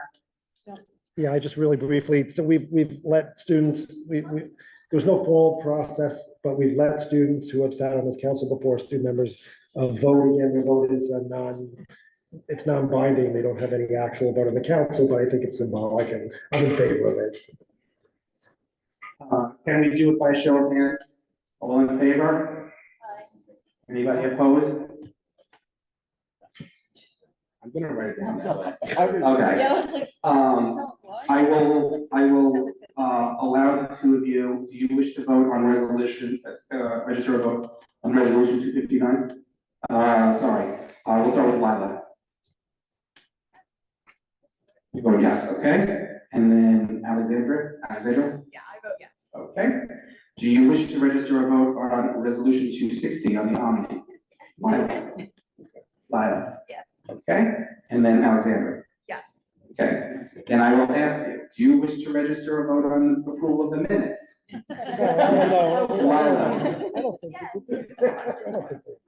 And Alexandra? Yes. Okay, that's fine, it's fine. We do not have the treasurer is not here tonight, so we will punt on that report. Meeting dates 2024 and 2025. We should set a calendar. Our meetings are currently the third Wednesday of the month, unless there is a school holiday or vacation, in which case we move it back or front a week, depending on the month. Any thoughts on that? Let's keep it the same. Everybody okay? Okay, good. So, good, that would be great. School liaison assignments, we made assignments last year. I don't see any reason why we need to switch. If people individually want to swap, let's say Charles didn't want to change with me, that's between the two, I'm fine with that, but I don't see any reason to reinvent this. Is everybody okay with that? Yeah. Okay, and just as a reminder, we should be starting our school visits, and when you do a school visit, our friend Victor is happy to set that up for you. Please do it through him. Please do not go directly to the schools. It'll work that way. CECD2 social media. Do we need to still have a conversation? It's been beautiful, and I appreciate the way it's been handled, and I think if anyone has any objection to the way it's been handled, they can bring it up. I personally don't, and I brought it up originally. I think. Yeah, just so folks know, we have been adding stuff to our Twitter account from the New York Public School System Twitter account, so it's information, but I figured if it's coming from the DOE, probably okay to retweet. Can I ask real quickly, who added the table of the middle school visits? How did that come about? Was that you and I did it last night because I thought it was. That was gorgeous. Oh, I didn't do the table. I just linked to the table. Right, yeah, we added it, but the table was done by that gentleman over there. Yeah. But we did put it, it's on, it was, I think you might have put it out in Instagram or something, I don't know, I saw it, and I thought we should put it up on our website as well, so it is there. And maybe, unless anybody objects, we'll tweet that out that it's there. Is that okay? Any new business? Okay, then, anybody objects? I believe we are adjourned. Thank you, everybody. Have a very nice Halloween. We're here before Halloween. They said have a lovely Halloween. Or we're coming back before it's September. Oh, wait a second. I did the same thing Sorry. the other day. You know what it is? You know what it is? I'm starting my fall fest. Okay. It's Oh, you're full. starting planning for Halloween? Yes, we're starting planning for Halloween. I was, yeah. No.